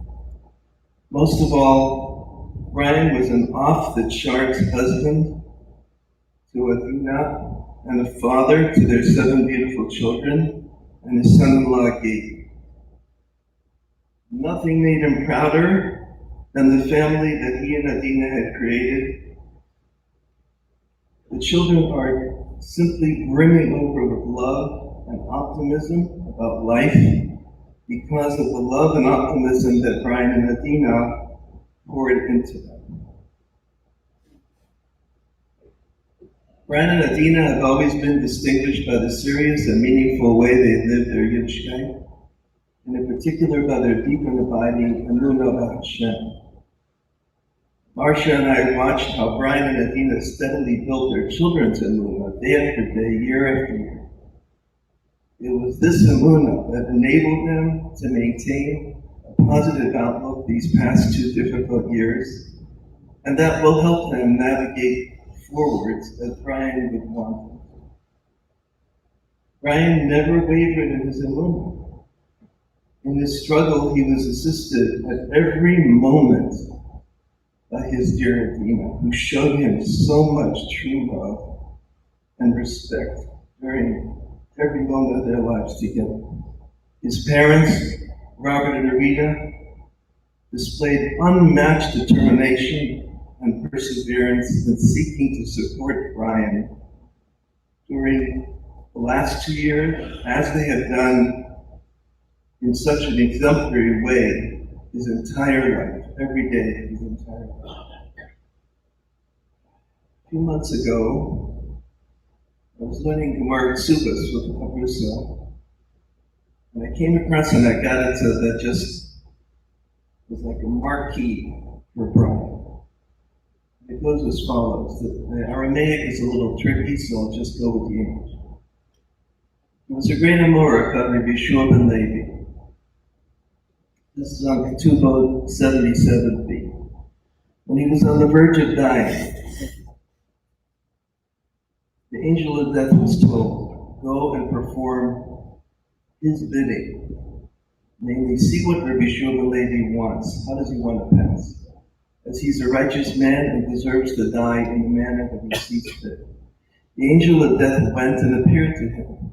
Rabbi Shua ben Levi said to him, show me my place in Gan Eden. He said to him, very well. And they headed off towards Gan Eden. Rabbi Shua ben Levi said to him on the way, give me your knife that you used to kill people, lest you frighten me on the way. So he gave it to him. When he arrived in Gan Eden, at the boundary, he lifted Rabbi Yeshua so he could see his place. And he showed it to him. But suddenly Rabbi Yeshua jumped and fell onto the other side, thereby escaping into Gan Eden. The angel of death grabbed him by the corner of his cloak. Rabbi Yeshua ben Levi said, I swear that I will not come back to you. The angel of death said to him, at least give me my knife back. However, he did not give it to him, as he did not want any more people to die. A divine voice emerged and said to him, give it to him, because death is the way of the world. Eliyahu Navi announced, make way for the son of Levi. Make way for the son of Levi. And we can say, make way for Baruch Tzvi. Make way for Baruch Tzvi.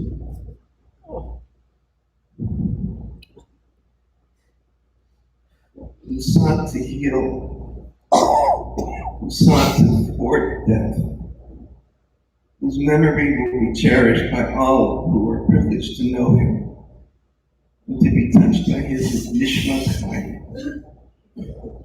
Or he is a prophet.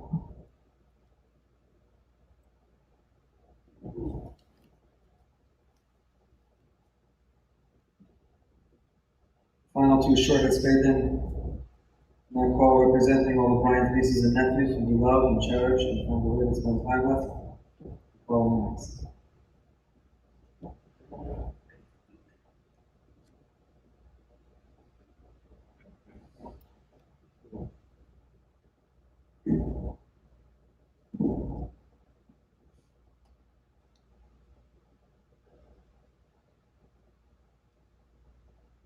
Uncle Brian is one of the happiest people I've ever met in my life.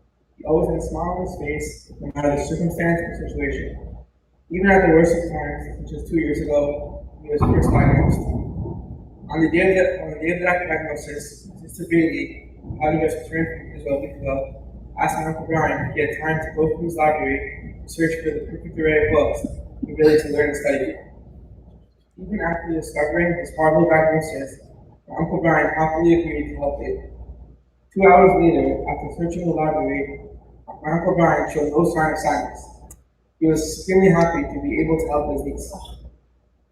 After asking my cousins to describe our Uncle Brian, adjectives like happy, positive, loving, and fun were used. However, my cousins also accentuated how thoughtful, caring, empathetic, and passionate my Uncle Brian was. He always focused on others and sought to help them on their journey in life. A few years ago, Tour Academy of Boca Raton scheduled a trip to Legoland. My Uncle Brian asked my brother Judah and me to accompany Ozzy and him on this amazing trip. As we trekked through the park, we came across the T-Rex roller coaster. As kids, Ozzy, Judah, and I were terrified at the sheer height and power of the tremendous roller coaster. This was a scary ride for 10 and 11-year-olds, but for adults, it was a casual stroll through the park. However, my Uncle Brian played the part as his face portrayed the emotions and fears that we were feeling. As we got to the front of the line, my Uncle Brian commiserated with Judah and helped him overcome his fear of heights. Once again, he was focused on us. He was happy at our excitement of overcoming our fears. When I told him that everything was okay, he told me everything was okay. If I expressed any concerns or fears, he immediately would ask me what's wrong and offer help and advice in making it better. This morning, my cousin Lebo Littrich told me a story that truly exemplifies who my Uncle Brian was. The story goes as follows. Several years ago, my Uncle Brian took Leba, Talia, Ella, Rayleigh, and Lila to Boomers. After playing mini golf for an hour and a half, the girls begged Uncle Brian for one more ride. As they pleaded their case, they were all watching the kids go-kart. Uncle Brian told them it was time to go, and as Lila looked at his face, she realized that he was getting tremendous happiness from watching kids who did not know having a blast on go-karts. My cousins and I have no words to adequately express how much Uncle Brian meant to each of us, and how much we'll miss him. I'm going to miss the circuit trips, miss seeing him learn every Shabbos with every sugar, miss learning with him, and miss seeing his smile. I'll miss his advice and his words of encouragement. To me, he was an uncle, a rabbi, a doctor, and an athlete. Connected to so many people and always said the right thing when you needed it most. He personally pushed me to balance my academics and sports with Torah. He pushed me to be a Talmid Chacham and was the best example of a person who made the most of every moment of his life. I love him and will miss him terribly.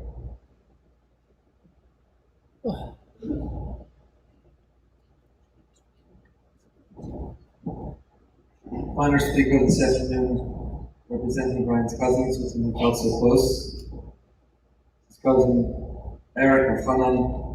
Evidence of Brian's closeness to all of us, as we all know him as Cousin Eric, Paul and Cousin Eric, and how close you were. The time is limited as there's now flights to catch. We call on the Levaya gathering for the final speaker.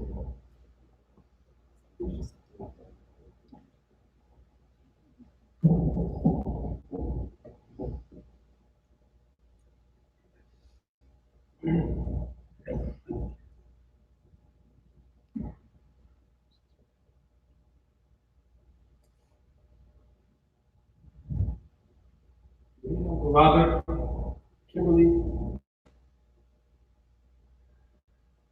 Steph,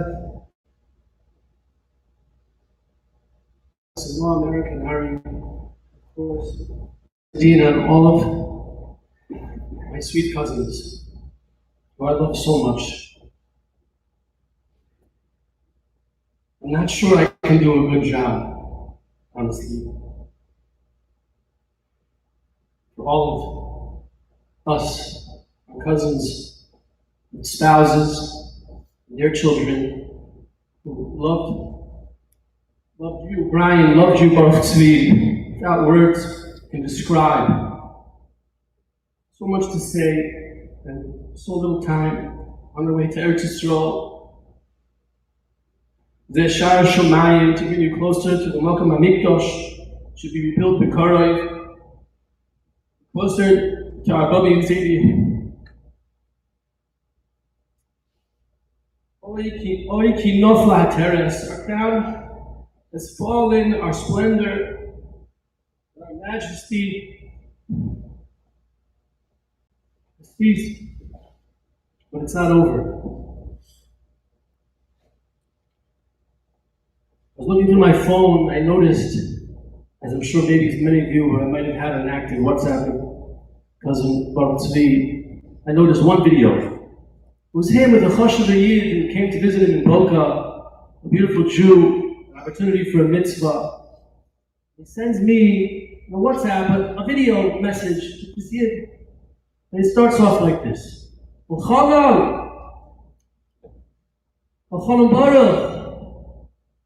where are you? There's someone looking for you. I said, that's my video? Where are you? Can you imagine how I felt when I got to this morning here? I see the words Ayeka. I see the words Eicha. Yoshua Badad, where are you? I feel like many of us so alone and lost, unable to find the words. But at the same time, I feel so close to you. I know that cousin and I were talking, I was trying to find words for myself. So much chesed allowed me to even speak about the last few weeks. Saying, Akol Kol Yaakov. Why does it say two koilas? You say Akol Yaakov, the voice of Jacob. Why does it say the voice is the voice of Jacob? Why does Isaac reflect upon that voice being a voice of his son Jacob when he hears it? It's because there's two voices. There's the voice that you hear when the person sitting in front of you is talking to you. And Brian's voice was so beautiful and so sweet. He always knew what to say. And most of the time, he's trying to figure out where I am. I'm still trying to figure it out. But even if I know, we all do, that even though that coil, that voice is not as loud, and it's not here in our face, that's a voice. That's a Kol Yaakov. That's a voice of Jacob that exists and is alive. And the Gemara says, Yaakov Avinu lo meis.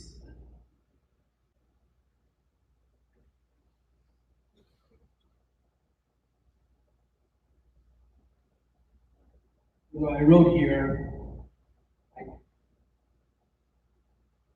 just want to focus on, for another minute or two, sort of being in the moment. Everybody has their moment with cousin Baruch Tzvi, each and every one of us. And again, I want to point out my cousins, I asked Mechila if I can't, through these words, really express your feelings in front of Brian, the Shum is here listening. I'll do my best.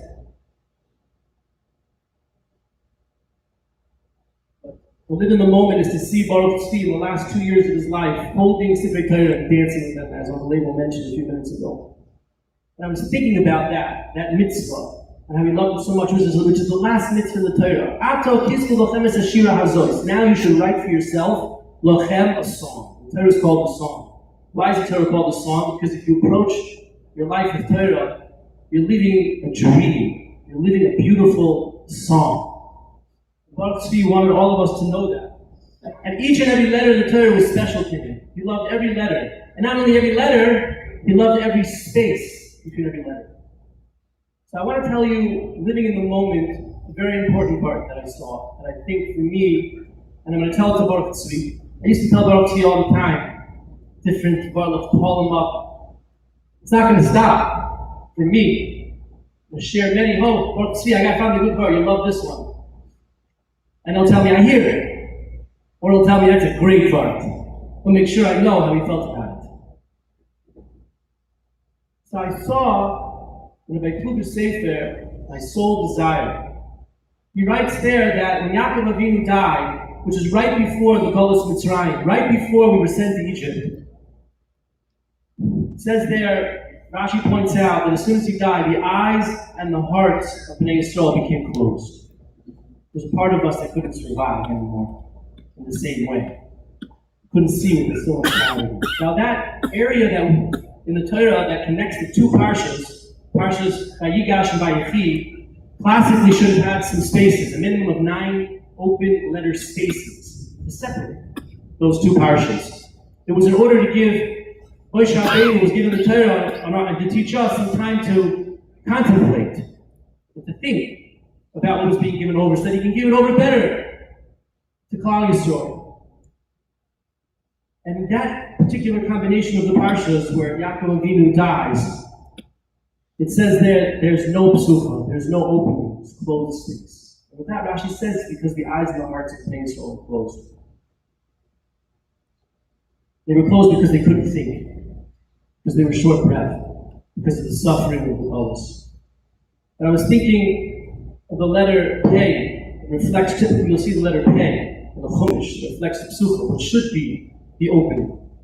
And Rabbi Kluger points out something beautiful. He says, if you look at the letter Pei in the Torah, that letter, and you look on the inside of the letter, meaning you draw the letter, and there's the black area, the ink. On the inside of the letter, there's a special halacha. And you have to make sort of an indentation jutting outwards so that the inner right part of that letter forms the letter Beis. It has to look like the Beis. Now, once you notice that in the letter Pei in the Torah, it's automatic, you just start to see the letter Beis in the inside, the white. And he says that the ink, the dark part of the letter, Rabbi Kluger says, reflects the material, the knowledge, the lesson, the message, the active part of what we need to do. But there's something that's so much deeper than that. And that's the inner light, this licht, this light that connects us to the message. That tells us that we have to find a way to use each and every letter in the Torah to connect with our Maker. To find a way to connect with the Lulav and Esrog on Sukkot. He says, this isn't just a Lulav and Esrog. This is a way for me to connect with the Rebbeinu Shalom. There's an inner light there that we need to connect to.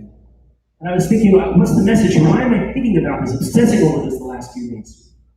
And to this morning, I realized, because that letter and that Pei is a letter Beis. And how many times I would call Baruch Tzvi over the last 2 years, and I would say to him, Baruch, don't worry. You can't be worried because your name is Baruch Tzvi. And Tzvi, Tzadi Beis Yud, stands for Tzadik Be'emunoso Yichye. That a Tzadik will live in his emunah. And I see that Beis staring at me in that closed, what would have been an open space, but now closed space by Yaakov. Yaakov Avinu was no longer with us, and he's screaming at me. You know when I see the words Vayechi Yaakov, you know what it says? Even in that closed space, Yaakov lives. Vayechi Yaakov. He lives.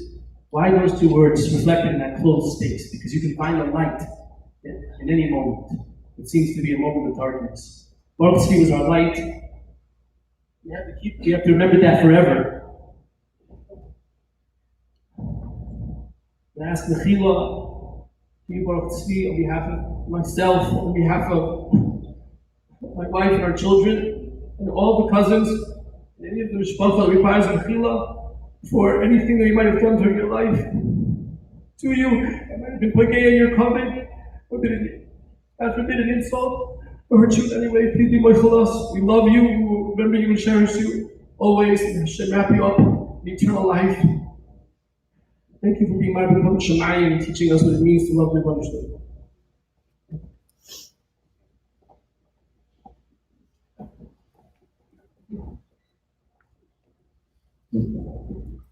Shlomo says, Shlomo records on a regular basis, we don't bring an aron, we don't bring a coffin into the shul for Beis Knesset. The Shlomo records an exception, an outstanding Talmid Chacham, a communal leader, an exceptional person, a foundation, a pillar of the community. There's an exception to that rule. His aron adds kedusha to the Beis Knesset, adds kedusha and holiness to the shul. not something we or others practice regularly. It's a very, very rare exception, and it's the highest honor that can be bestowed to reflect the contribution and the role a person played in the community. So at this time, and I apologize for the weather, but we have to ask the Kohanim in the room, the Kohanim across the building, please make your way out. We'll give a moment for Kohanim to exit.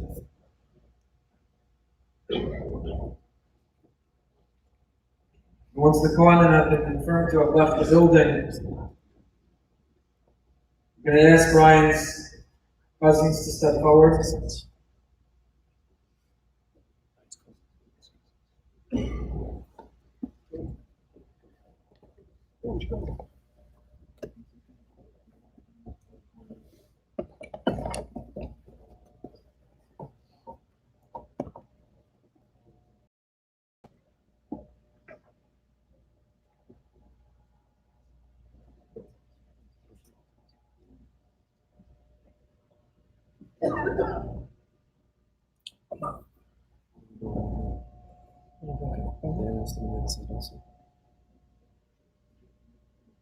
give one more moment to make sure the Kohanim have left the building. And we'll ask everyone to rise as we bring Baruch Tzvi and Rabbi Nassim here into the shul to recite the final two broken of Tehillim.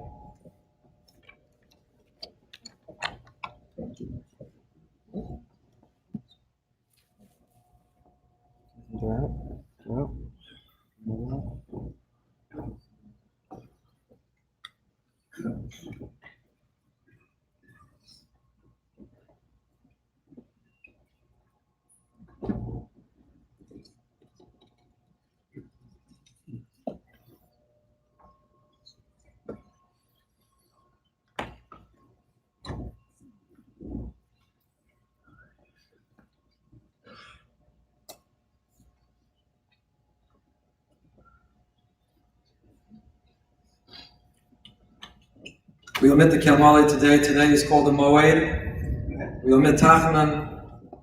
Tisha B'Av has a horrifically sad and grieving component, but it's also the birthday of Mashiach. Brian would undoubtedly tell us, don't focus on the negative. But isn't it amazing, Baruch Hashem, Mashiach will be born today. So we don't recite a Kelmali. We call on Rabbi Shlas to lead us in Tehillim Kuf Chaf Aleph.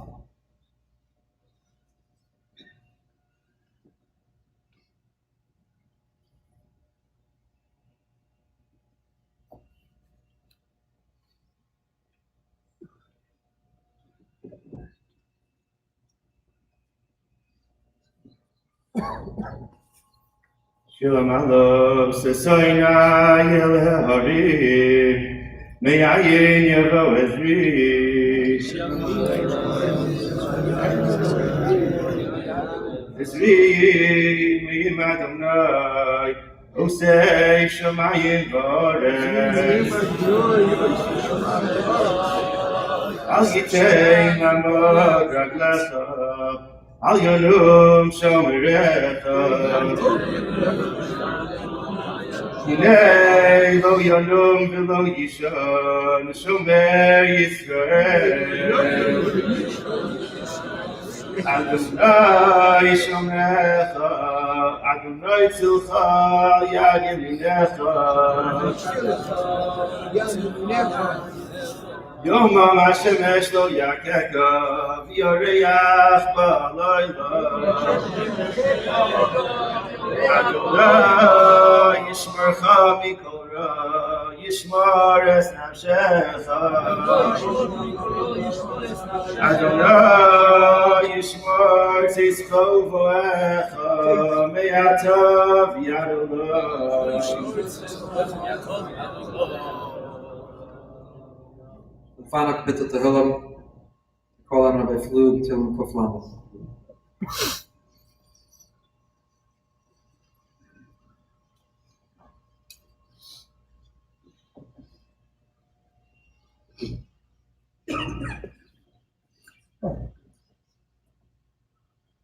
Shema lo, Shema Makif, V'Sicha Adonai. Shema lo, Adonai. Masachet HaShavos, L'kol Tachnuno, Adonai, Shemon Yehudi, Tziyanu Sefer Kashuvois, L'kol Tachadunoi. Avonos Tishmaria, Adonai, Mi Yamo. Avonos Tishmaria, Adonai, Mi Yamo. Slicha, Leman, Tivorei. Slicha, Leman, Tivorei. Adonai, Kibsa Nafshi, V'Livaro, Ochalti. Kibsi Adonai, Kibsa Nafshi, V'Livaro, Ochalti. Shil Adonai, B'Shomerim, Aboker, Shomerim, Aboker. Shil Adonai, B'Shomerim, Aboker, Shomerim, Aboker. Kel Yisrael Adonai, Kim Adonai HaChesed, V'Arbei Mofidu. Kel Yisrael Adonai, Kim Adonai HaChesed, V'Arbei Mofidu. Zehu Yiftes Yisrael, Mikol Avonosai. Yiftes Yisrael, Mikol Avonosai. I know that Brian would not want us to conclude without, on his behalf, thanking everyone for being here. Expressing gratitude for your love, your friendship, your support, for being there for his family today and throughout Shiva, and even more importantly, far beyond. Again, on behalf of the Galbut, the Jacobowitz families, a special thank you to the whole community, all friends and family who've been there and have done so much. In a moment, we thank the cousins. In a moment, we'll ask Brian's dearest friends who have flown in today to step forward to help escort his Aram out the main door. To the hearse, those who are not traveling, to Eretz Yisrael, whether permitting, are invited to walk behind the Malava, the hearse, for a few steps. Family is making its way very quickly right now to catch flights to Eretz Yisrael, to Israel, where Brian will be buried in Eretz Chaim Cemetery in Beit Shemesh at approximately 7 p.m. Monday evening, depending on when flights land, will be the beginning of the funeral there, approximately 7 p.m. Family is returning immediately on Tuesday morning. Will arrive Tuesday evening, Tuesday night. Will likely need help making a late Marav in Miami Beach, where Shiva will be observed. So please pay attention to announcements which will go out. Shiva will be observed from late Tuesday night from Marav, really Wednesday morning through Monday morning. Brian's parents' home in Miami Beach, Chakras at 8 a.m., Mincha at 7:40 p.m. We ask everyone to please allow the family to leave in a quick fashion. Once again, we thank you for being here. We should all be Zoch, we should all merit to see Tisha B'Av transformed from a day of sadness to a time of Geula when we'll be reunited with our loved ones.